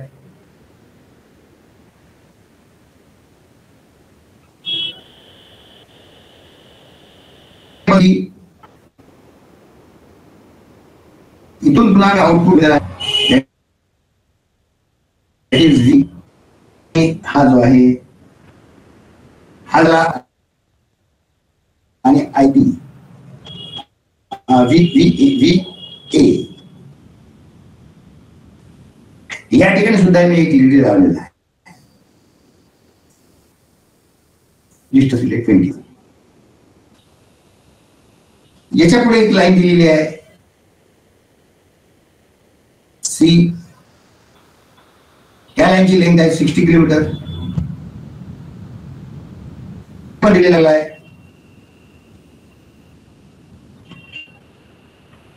तर पुन्हा एक लाईन दिलेली आहे सबस्टेशनला, इथे पण एक रिले लागला आहे, इथे पण एक रिले लागला आहे. हे जे डिस्टन्स रिले आहे हे डिस्टन्स रिले बेसिकली आपले मो रिले वगैरे जे असतात त्या प्रकारचे असतात. आता क्वाड्रिलॅटरल रिले आले आहे, आता वेळ नसल्यामुळे खूप जास्त मी डिटेलमध्ये जाणार नाही. तर हे रिले बेसिकली जे आहे हे डायरेक्शनल रिले आहेत आणि याची डायरेक्शन जे आहे they are always looking toward the line. म्हणजे current flowing out of bus, current flowing towards the line. Current हा जेव्हा या डायरेक्शनने फ्लो होतो त्याला फॉरवर्ड डायरेक्शन म्हणतात. करंट जेव्हा इकडे विरुद्ध दिशेने फ्लो होतो त्याला म्हणतात रिव्हर्स डायरेक्शन. म्हणजे करंटची डायरेक्शन कशी आहे, पॉवर फ्लोची डायरेक्शन कशी आहे याच्यावर याची डायरेक्शन अवलंबून आहे. याची फॉरवर्ड डायरेक्शन कोणती झाली, कोणत्याही रिले कसा बघेल तर तो आपल्या लाईनकडे बघत असतो. म्हणजे current is flowing away from the bus, current is flowing away from the bus. आता हे आपलं एक सिस्टीम आपण काढलेली आहे. या सिस्टीम मध्ये आता या ठिकाणी मी एक लोड कनेक्टेड आहे, हे जे आहे हे लोड कनेक्टेड आहे.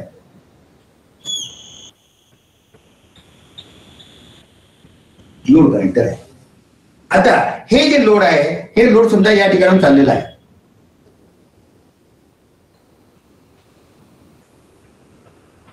IL आणि इथे याला व्होल्टेज पण दिलेला आहे आणि हे जे आहे याचा झेड लो. आता तुम्हाला सांगतो मी की जनरली जेव्हा हा ए पासून पॉवर सप्लाय चाललेला आहे IL, हा जो लोड चाललेला IL आणि व्होल्टेज VA किंवा VD त्या ठिकाणी जे असत ते. आता या ठिकाणी हे लोड चाललेला आहे तर हे जे लोड आहे तर या ठिकाणी हा जो रिले आता मोजणार ए एंडला जर मी बघितलं तर करंट चालला IL आणि व्होल्टेज दिलं आहे मी, तर या ठिकाणी हा जो काही लोड बघणार आहे हा जो झेड बघणार आहे हा आहे ZL, that is equal to IL divided by V by I, V by IL. हे झालं लोड. आता हे जे लोड आहे या लोडचं जे इम्पिडन्स आहे हे impedance generally 100 ohms, 500 ohms, 200 ohms 1000 ohms हे शेकडो ओम्स राहते. जनरली लोड इम्पिडन्स हे 300, 400, 500, 1000 असं राहते लोड प्रमाणे. लोड वाढलं तर इम्पिडन्स कमी होतं, पण एवढे कमी होत नाही, ते जनरली शेकड्यामध्येच असतं. म्हणजे लोड इम्पिडन्स हे जे आहे हे मेजर केलेलं जे आहे it is very very high. 100 ohms, 200 ohm, 300 ohm, 400 ohm याप्रमाणे आहे. मग आता मी काय केलेलं आहे का या रिलेला एक कंडिशन दिलेली आहे. या रिलेला मी काय दिलं आहे, कंडिशन दिलं आहे. याला म्हणतात झेड सेट. याला काय म्हणतात, झेड सेट. झेड सेट दिला. उदाहरणार्थ मी हा झेड सेट जो आहे, उदाहरणार्थ हा जो आहे समजा 8 ओम्स घेतलेला आहे मी. 8 ओम्स म्हणजे मी काय म्हटलेलं आहे की झेड सेट 8 ओम्स जो आहे याच्यापेक्षा जर समजा याने कोणत्याही कारणास्तव इम्पिडन्स जे आहे हे जर या सेट व्हॅल्यूपेक्षा कमी जर केलं, मोजलं, तर त्यांनी ट्रिपिंग ऍक्शन द्यावी. त्यांनी काय करायचं, ट्रिपिंग ऍक्शन द्यावी. केव्हा द्यावी, तर झेड सेट जे आहे हे लेस दॅन 8 ओम असेल तेव्हा. अशी मी कंडिशन टाकली. आता या कंडिशन मध्ये लोडिंग नॉर्मल लोडला काय होईल, नॉर्मल लोड. मग नॉर्मल लोडला रिले ऑपरेट होईल का, नॉर्मल लोडला रिले ऑपरेट होणार नाही. बिकॉज मी जे सेटिंग दिलेलं आहे हे 8 ओमचं दिलं आहे आणि मेजर किती केलं, 100, 200, 500, 1000 का असेल ते शेकड्यामध्ये मेजर केलं आहे. म्हणजे हे जे काही लोड इम्पिडन्स आहे it is far high than the set value. त्याच्यामुळं नॉर्मल लोडिंग कंडिशनला हा रिले ऑपरेट होत नाही. डायरेक्शन ऑफ द करंट कशी आहे, फॉरवर्ड आहे, तरी पण रिले ऑपरेट होणार नाही. कारण काय, मेजर इम्पिडन्स जे आहे ऑफ द लोड हे जे आहे हे खूप जास्त असल्यामुळे रिले विल नॉट ऑपरेट. परंतु आता समजा ही 100 किलोमीटरची लाईन आहे आणि या 100 किलोमीटरच्या लाईन मध्ये आता कंडिशन नंबर 2, मी आता कंडिशन नंबर 2 घेतली आहे. कंडिशन नंबर 2 अशी आहे माझी की fault on line at 50 kilometers from A substation. 50 किलोमीटरवर माझा फॉल्ट झाला. म्हणजे समजा इथं या ठिकाणी हा 50 किलोमीटरवर फॉल्ट झाला. मग आता फॉल्ट करंट कसा जाईल, हा जो फॉल्ट करंट आहे असा जाईल. मग या ठिकाणी सुद्धा हा फॉल्ट करंट असा जाईल. बरोबर आहे. म्हणजे हा झाला IFA, हा झाला IFB. दोन्ही फॉल्ट करंट फॉरवर्ड डायरेक्शनचे आहे. ओके. यानंतर आता व्होल्टेज जे आहे फॉल्ट झाल्यानंतर व्होल्टेजला काय होत असतं, कमी होतं. व्होल्टेज काय होतं, आपल्याला डिप दिसते आहे की नाही. म्हणजेच काय होतं की जेव्हा फॉल्ट होतो तेव्हा करंट वाढतो आणि व्होल्टेज कमी होते. म्हणजे आता या रिलेला जर आपण एला जर विचार केला तर फॉल्ट करंट IFA चाललेला आहे आणि व्होल्टेज जे आहे या लोकेशन पर्यंत, हे जे व्होल्टेज आहे या लोकेशन पर्यंत हे व्होल्टेज जे आहे हे कमी झालेलं आहे VF. सो नॉमिनल व्होल्टेज आता नाही आहे, नॉर्मल व्होल्टेज VA नाही आहे. मग आता या ठिकाणी जर A ला जर मी विचार केला तर A ला आता ही जी कंडिशन आहे VL IL, या ठिकाणी आता कंडिशन बदलली. तर या ठिकाणी कंडिशन आता अशी होईल ZF fault impedance is equal to VF divided by IF. VF divided by IF. आता लक्षात घ्या हा फॉल्ट करंट चाललेला आहे, VF व्होल्टेज आणि करंट IF चाललेला आहे. फॉल्ट व्होल्टेज हे नॉमिनल पेक्षा कमी आहे आणि फॉल्ट करंट वाढलेला आहे. डेफिनेटली ही क्वांटिटी कमी झालेली आहे, हा रेशो कमी झालेला आहे. पण हा रेशो किती कमी झालेला आहे, मला तर करंटही माहित नाही, मला तर व्होल्टेजही माहित नाही. मग हा रेषेचा अनुमान कसा लावायचा आपण, तर अनुमान लावताना आपल्याला काय करावं लागेल का फॉल्ट लोकेशन किती आहे माझं,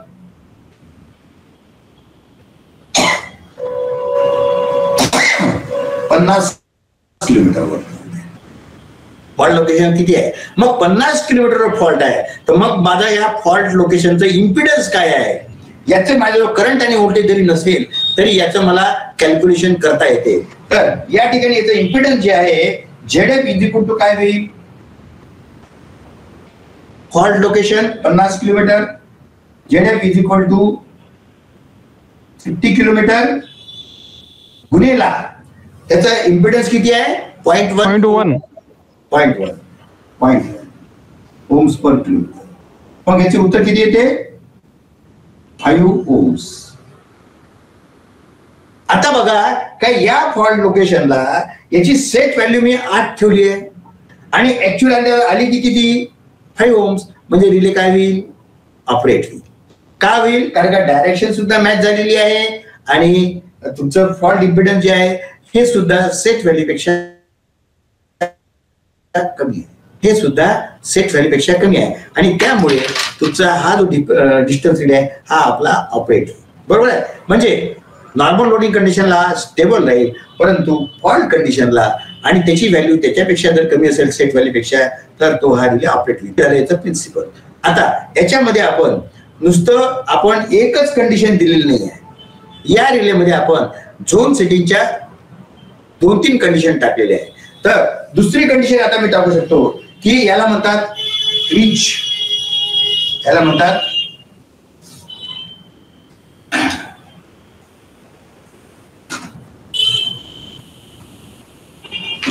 rich setting. Zone reach settings. Zone reach settings. एक झोन ऑन रिच.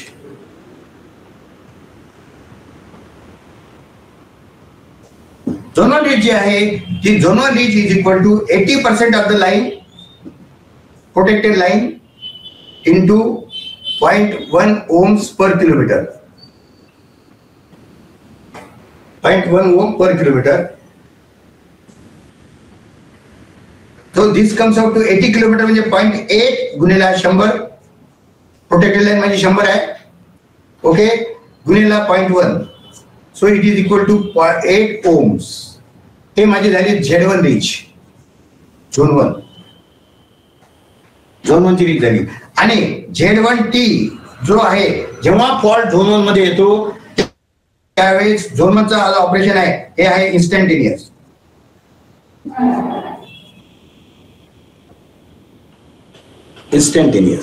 राईट. नंतर दुसरा जो आहे झोन 2.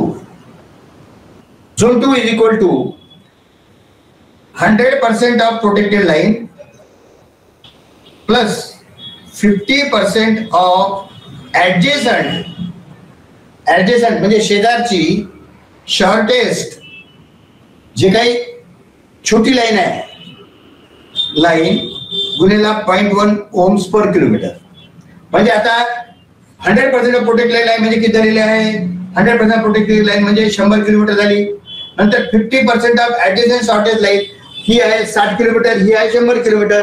म्हणजे बीडी सेक्शन जो आहे हा ऍडजेसंट शॉर्टेज लाईन आहे.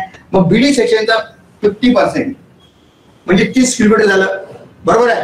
मग आता हे काय होईल 100 प्लस 30 किलोमीटर गुणिला 0.1 इज इक्वल टू 130 गुणिला 0.1 म्हणजे 13 ओम्स. म्हणजे ही झाली माझी झोन 2 ची रीच आहे.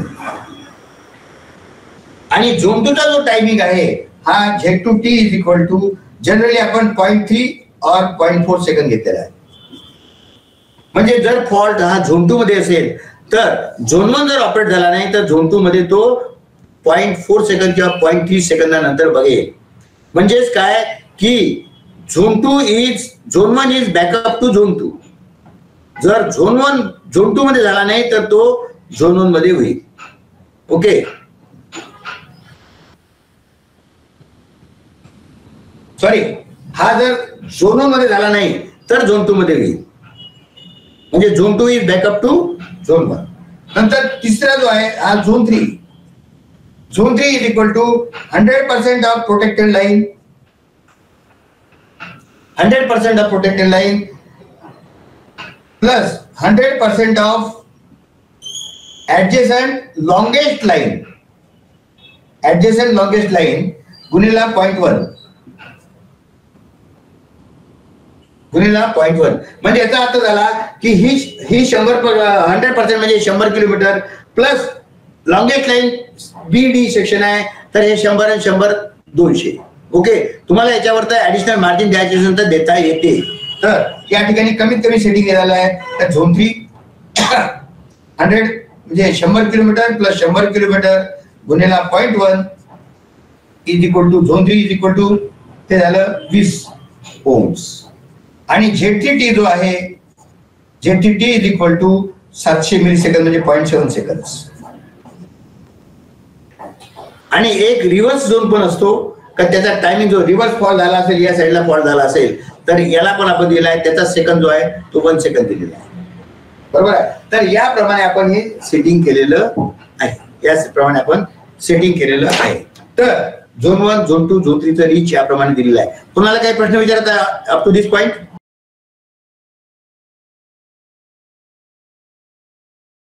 आता आपण बघूया की डिस्टन्स प्रोटेक्शन मध्ये कॅरियर प्रोटेक्शनचा एक महत्वाचा सहभाग आहे. म्हणजे distance carrier aided distance protection यावर आपण चर्चा करू. आता कॅरियर एडेड डिस्टन्स प्रोटेक्शन पुन्हा मी एक्झाम्पल तेच घेतोय. A line A substation B substation नंतर या ठिकाणी सी 60 किलोमीटर आहे हे 100 किलोमीटर आहे आणि हे जे आहे हे पुन्हा 100 किलोमीटर आहे डी. या ठिकाणी रिले लागला आहे याची डायरेक्शन ही आहे. या ठिकाणी रिले लागला याची डायरेक्शन ही आहे. या ठिकाणी रिले लागला याची डायरेक्शन ही आहे. या ठिकाणी रिले लागला याची डायरेक्शन ही आहे. या ठिकाणी सुद्धा रिले लागलेला आहे. हे जे इंटरकनेक्टेड सिस्टीम आहे इंटरकनेक्टेड सिस्टीम म्हणजे प्रत्येक जो काही बस आहे हा बस आपला सोर्स म्हणून ऍक्ट करतो. समजा या ठिकाणी जनरेटर लागलेले आहे G1 आणि या ठिकाणी जनरेटर लागलेले आहे G1 G2 जरा जास्त जनरेटर लागला आहे स्ट्रॉंग सोर्स आहे आणि ही माझी 100 किलोमीटरची लाईन आहे. ही माझी 100 किलोमीटर आहे. आपण याचे झोन जे ठरवलेले आहे हा झोन जो आहे हा झोन 1 जो आहे माझा हा इकडे हा झोन 1 आहे म्हणजे Z1A करता. आणि तसंच जर हा बी सेक्शन घेतला तर याच्याकरता सुद्धा हा जो आहे हा Z1B आहे.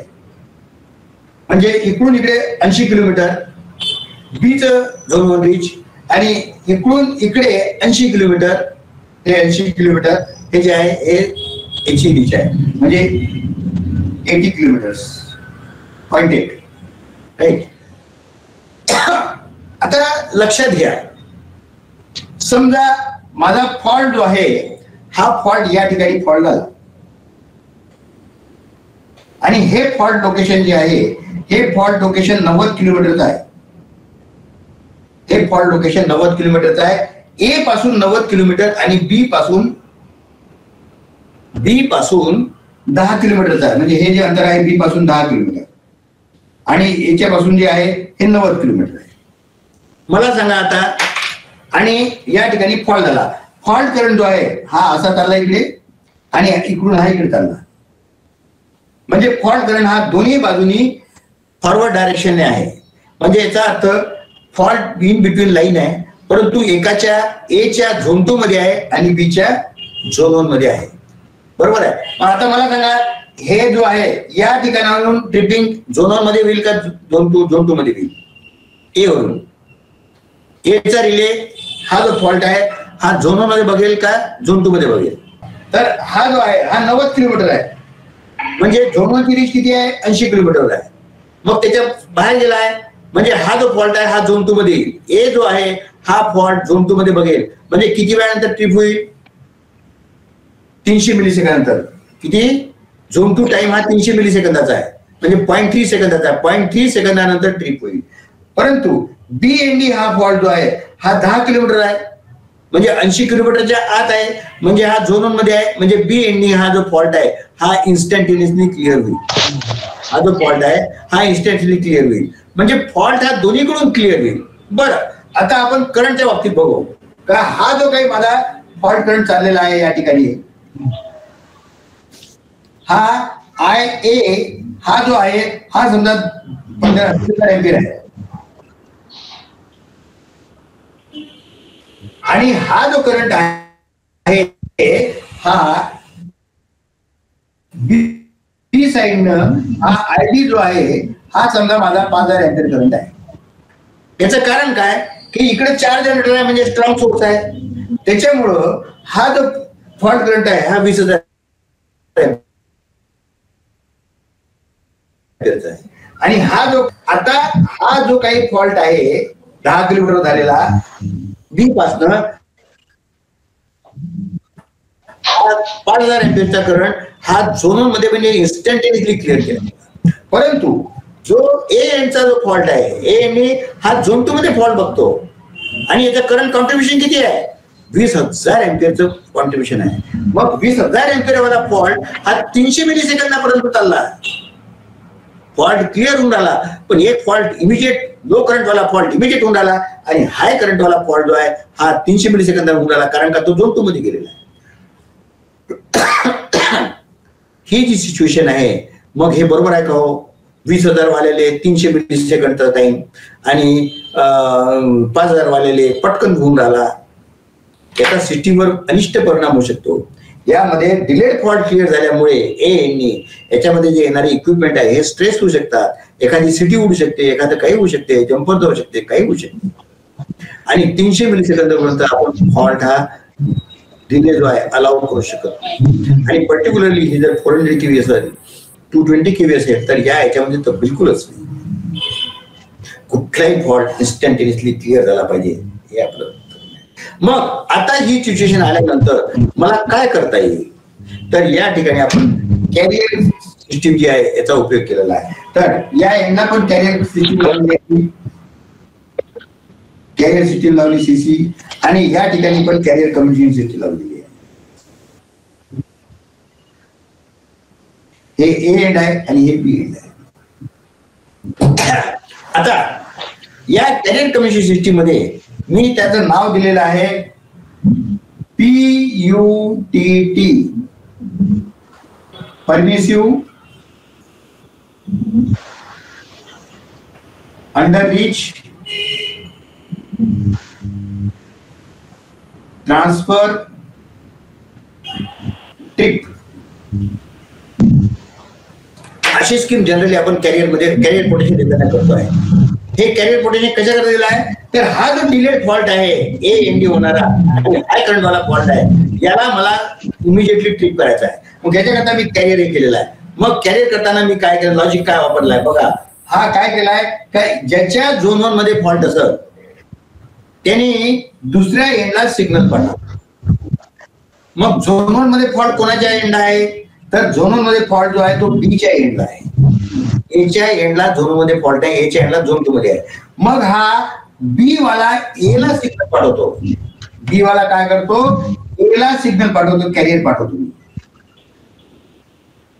कारण का हा झोन 1 मध्ये. मग ए ला सिग्नल पाठवतो. का म्हणून सिग्नल पाठवतो? अरे बाबा माझ्या झोन 1 मध्ये फॉल्ट आहे.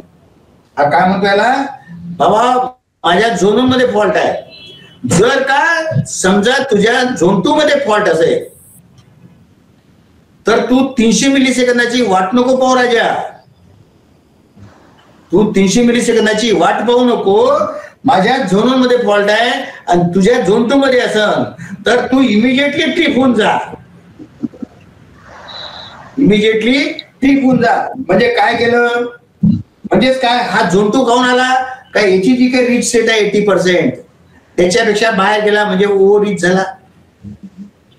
मग आता ओव्हर रीच झाल्यानंतर तो झोन 2 मध्ये गेला. झोन 2 मध्ये गेल्यानंतर वेळ लागला त्याला. मग त्याला परमिशन देतो का तू झोन 2 मध्ये आहे बाबा, पण मी तुला अंडर रीच होण्याची परमिशन देतो. म्हणून म्हटलं परमिसिव्ह अंडर रीच. कसा अंडर रीच झाला? By transfer trip. म्हणजे त्यांनी कॅरियर सिग्नल त्याला ट्रान्सफर केला आणि ट्रिपिंग कमांड घेण्याकरता त्यांनी त्याला परमिशन दिली आहे. तर याप्रमाणे कुठल्याही झोन 2चं जे इन बिटवीन लाईन असेल आणि एका एंडनी जर झोन 2 मध्ये असेल आणि दुसऱ्या एंडनी जर झोन 1 मध्ये असेल तर तुम्हाला या ठिकाणी आपल्याला झोन 2 ट्रिपिंग झोन 1 मध्ये करता येते. आणि याप्रमाणे बघा 20,000 एम्पियरचा करंट आहे. हा झोन 2 मध्ये जरी असेल तरी पण दुसऱ्या एंडनी सिग्नल आल्यानंतर तुम्हाला या ठिकाणी झोन 1 मध्ये ट्रिपिंग करता येते ए एंडला. आता या ठिकाणी जेव्हा हा कॅरियर पाठवतो त्यावेळेस ए सबस्टेशनला कॅरियर रिसिव्ह होतो. कॅरियर रिसिव्ह झाला, सी कॅरियर रिसिव्ह, आणि याने ट्रान्समिट केला. तर बी एंडला ट्रान्समिटचा काउंटर वाढला पाहिजे कॅरियरचा, आणि ए एंडला रिसिव्हचा वाढला पाहिजे. या एंडला कॅरियर रिसिव्ह म्हणून इंडिकेशन येतं फेशियल अनान्सिएशनवर. कॅरियर रिसिव्हचं इंडिकेशन पण येतं. म्हणजे कॅरियर रिसिव्ह आल्याबरोबर आपल्याला काय की आपल्याला सिग्नल आला की नाही आला आणि त्याचे काउंटर वाढले की नाही पाहत आहे. जर समजा हा मध्ये फॉल्ट असेल, हा 50% वर फॉल्ट आहे, तर या कंडिशन मध्ये काय होईल का 50% वर फॉल्ट आहे तर एच्या एंडला पण झोन मध्ये होईल आणि बीच्या एंडला पण झोन मध्ये होईल, आणि ए वाला पण याला सिग्नल पाठवेल आणि बी वाला पण सिग्नल पाठवेल. पण दोघांच्याही झोन मध्ये असल्यानंतर सिग्नल जरी देवाणघेवाण झाली असेल तरी झोन मध्ये असल्यामुळे ते इमिजिएटली ट्रिप होईल. परंतु या कंडिशन मध्ये सिग्नलची देवाणघेवाण झाली की नाही हे पाहणं आपलं काम असते. दोन्ही यांनी जर सिग्नल आदान प्रदान झाले असतील तर दोन्ही यांचे RX आणि TX, याला म्हणतात रिसिव्ह, याला म्हणतात ट्रान्समिट, आणि या ठिकाणी रिसिव्ह RX आणि TX हे दोन्ही काउंटर जे आहे हे वाढले की नाही वाढले याची आपल्याला खातरजमा करायची आहे. त्याचं रेकॉर्डिंग आपण करत असतो, त्याचं रेकॉर्डिंग सुद्धा आपण करत असतो का काउंटर रिडिंग किती आहे. तर याप्रमाणे कॅरियर रिलेटेड ट्रिपिंग करून झोन 2 चा फॉल्ट आपल्याला झोन 1 मध्ये करता येतो. आणि हे एक महत्वाचं फीचर जे आहे हे डिस्टन्स प्रोटेक्शन सोबत आहे.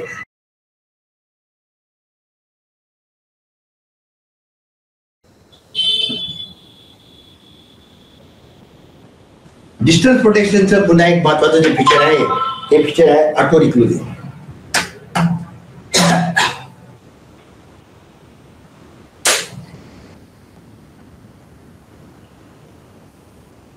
काही वर्षापूर्वी हे आपलं चंद्रपूर सबस्टेशन आहे CHD, आणि चंद्रपूरहून परलीला 3 लाईन गेल्या होत्या. आता तुमचं कॉन्फिगरेशन बदललेलं आहे. परली 400 kV चंद्रपूर आणि परली 400 kV. Circuit number 1, circuit number 2 आणि सर्किट नंबर 3 तीन लाईन. आणि या लाईनवर ह्या फार महत्वाच्या लाईन होत्या, आणि पूर्ण मॅक्सिमम जनरेशन जे आहे माझं हे पश्चिम महाराष्ट्रात परलीच्या मार्गे जात होतं चंद्रपूरचं. समजा या लाईनवर फ्लो आहे 700 एम्पियर, 700 एम्पियर आणि 700 एम्पियर. आता समजा या लाईनवर फॉल्ट झाला,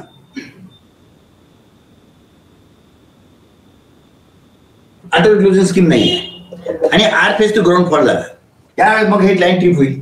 ट्रिप झाल्यानंतर मग आपली प्रोसेस काय असते, या चंद्रपूर यांचा आणि परली यांचे दोन्ही ऑपरेटर जे आहे कुठे फॉल्ट झाला, काय नाही, त्याचे रिले काय आले वगैरे वगैरे बदलतात. मग एकमेकांशी बोलतात ते, मग ते LD ला सांगतात, मग ते त्याच्या आपल्या साहेबाला सांगतात, मग त्या ठिकाणी लोक जमा होते आणि मग आपण याला रिक्लोज करण्याचा एक अटेम्प्ट करतो, लाईन चार्ज करण्याचा आपण एक अटेम्प्ट करतो ट्रिपिंग नंतर. ह्याला जवळपास 30 ते 40 ते 50 मिनिटं 1 घंटा चालला जातो. समजा या सिच्युएशन मध्ये आता येथं ट्रिपिंग झाल्यामुळे काय झालं, काय इथलं लोड जे आहे 700चं नर आता हा झाला 1000 एम्पियर आणि हा झाला 1000 एम्पियर. ही लाईन ट्रिप झाली, रिस्टोर व्हायची आहे. आणि त्याच वेळेस जर समजा या लाईनवर फॉल्ट आला तर ही लाईन ट्रिप झाली. ही लाईन ट्रिप झाल्यानंतर पूर्ण लोड जे आहे हे समजा 2000 एम्पियर लोड झाले, तिसऱ्या लाईनवर गेलं, परंतु तिसऱ्या लाईनची कॅपॅसिटी 2000 ची नाही आहे आणि तिसरी लाईन ट्रिप झाली. म्हणजे या प्रकारे एक ऑलरेडी ट्रिप होती, दुसरी ट्रिप झाली म्हणजे 2 लाईन गेल्या आणि तिसरी ओव्हरलोड केली. म्हणजे चंद्रपूर आणि परली 2 सबस्टेशन आयसोलेट झाली. याला म्हणतात इनस्टॅबिलिटी होणे, कॅस्केड ट्रिपिंग होणे. लक्षात घ्या. आणि कशामुळे झालं तर निमित्त मात्र याच्यावर ट्रिप फॉल्ट झाला, नंतर याच्याने फॉल्ट झाला आणि तिसऱ्या लाईनवर लोड आल्यामुळे तिसरी लाईन गेली, कॅस्केडिंग झालेलं आहे. आणि यामुळं काय झालं की जनरेशन, टोटल जे जनरेशन आहे इथलं, आता इथले जनरेटर ओव्हरलोड होऊन हे पण ट्रिप होती.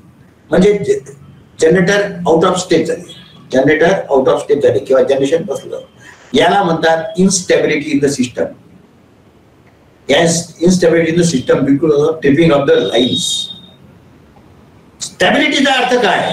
स्टॅबिलिटी ऑफ द सिस्टीम याचा अर्थ टू रिमेन इन सिंक्रोनिझम. मग जनरेटर सिंक्रोनिझम मध्ये तेव्हाच राहतील जेव्हा माझ्या लाईन्स वगैरे सगळ्या इंटॅक्ट आहे, लोड बरोबर चाललेला आहे, जनरेशन बरोबर दुसरीकडे चाललेला आहे, तेव्हाच माझा जनरेटर सिंक्रोनिझम राहतील. Otherwise they will fall out of step. या कंडिशनला म्हणतात इनस्टॅबिलिटी ऑफ द सिस्टम. तर सांगायचा उद्देश असा, कशामुळे झाले तर ट्रिपिंगमुळे झालेला आहे.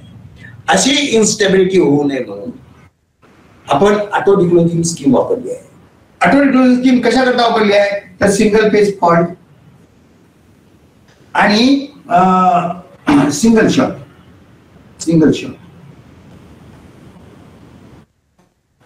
त्याच्याकरता आपण ऑटो वापरली. म्हणजे एखाद्या लाईनवर समजा फॉल्ट झाला असेल तर त्याचाच फक्त ब्रेकर ट्रिप करायचा आणि त्याला नंतर रिक्लोज करायचं आणि लाईन पुन्हा सर्व्हिस मध्ये घ्यायचा प्रयत्न करायचा. कारण काय की जनरली सिंगल फेज फॉल्टची संख्या जास्त आहे, एक कारण. दुसरं कारण असं की सिंगल फेज फॉल्ट आल्यानंतर 100 पैकी बरेचसे 95% फॉल्ट असे असतात तर ते येतात आणि जातात, म्हणजे ट्रान्झिएंट स्वरूपाचे आहे, परसिस्टिंग नसतात. मग अशा वेळेस जर फॉल्ट परसिस्टिंग नाही आहे तर त्याच्या वेळेस 3 फेज ट्रिपिंग करायचं, पुन्हा 1 घंटा त्याला रिस्टोर करायचा प्रयत्न करायचा आणि त्या 1 घंट्यामध्ये काही रामायण घडलं तर ही रिस्क घ्यायची नाही. म्हणजे कुठल्याही प्रती सिस्टीमची स्टॅबिलिटी आपल्याला लूज करायची नाही आहे.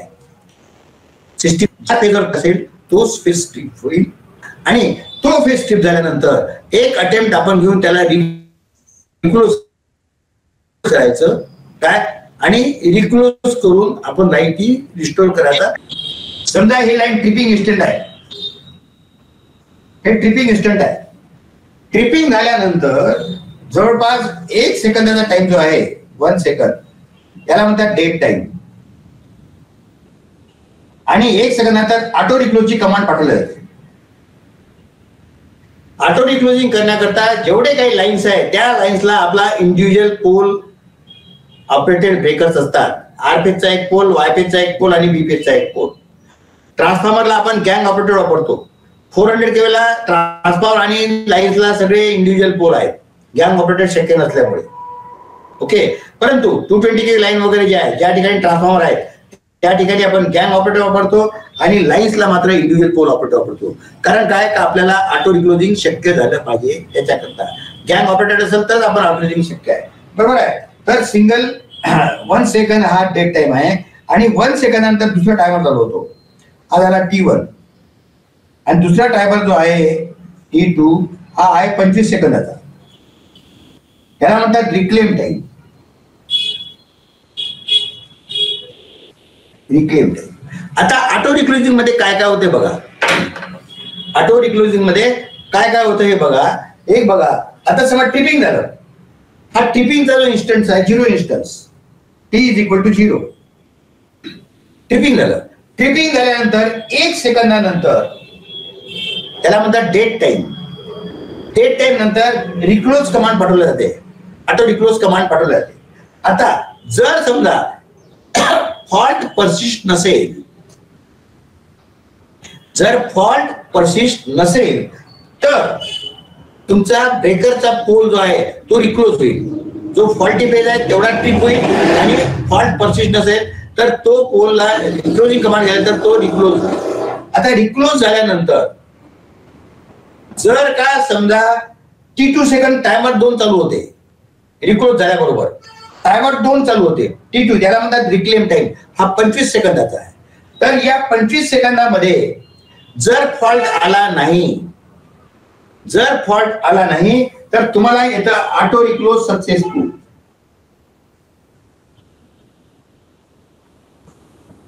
म्हणजे ऑटो रिक्लोज सक्सेसफुल तुमच्या अनाउन्सिएशनवर, विंडो अनाउन्सिएशनवर केव्हा येतं का जर समजा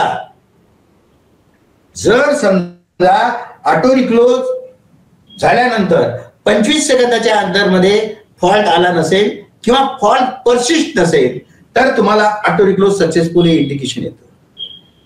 ओके, जर का समजा फॉल्ट परसिस्ट असेल किंवा 25 सेकंदाच्या आतमध्ये फॉल्ट आला असेल तर या ठिकाणी काय होतं की ऑटो रिक्लोज लॉकआउट हे इंडिकेशन येतं.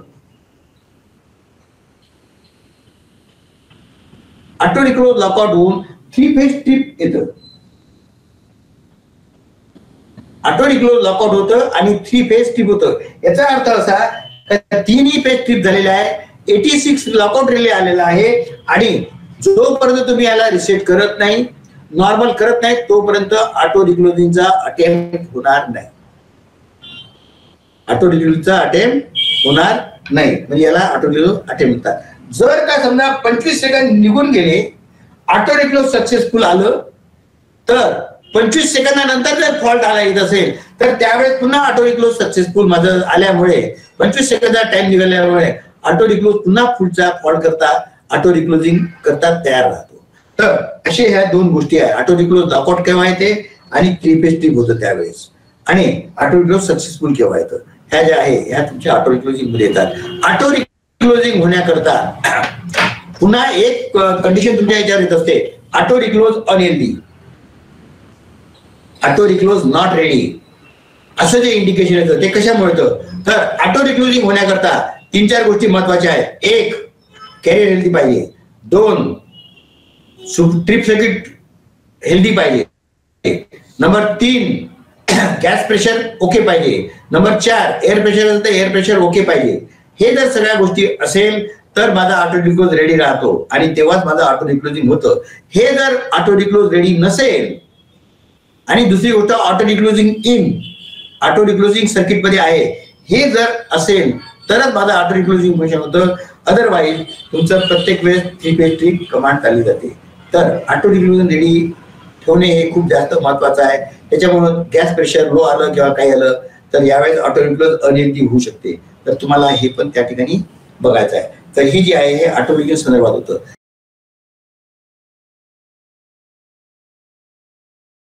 या व्यतिरिक्त आपल्या कोर्समध्ये आजच्या डिस्कशन मध्ये बसबार प्रोटेक्शन रिले आणि एलबीबी प्रोटेक्शन रिले हे पण होतं. बसबार प्रोटेक्शनचा मला वेळ नसल्यामुळे विस्तृत स्वरूपात सांगू शकत नाही.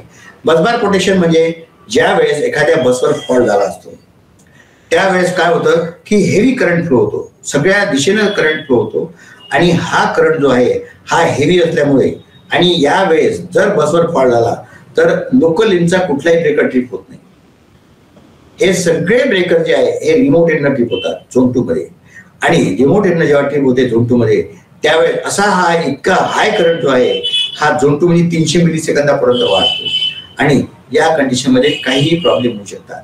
तर असा प्रॉब्लेम होऊ नये म्हणून डिफरेन्शियल प्रिन्सिपलवर एक रिले आपण टाकलेला आहे, बसबार प्रोटेक्शन रिले टाकलेला आहे.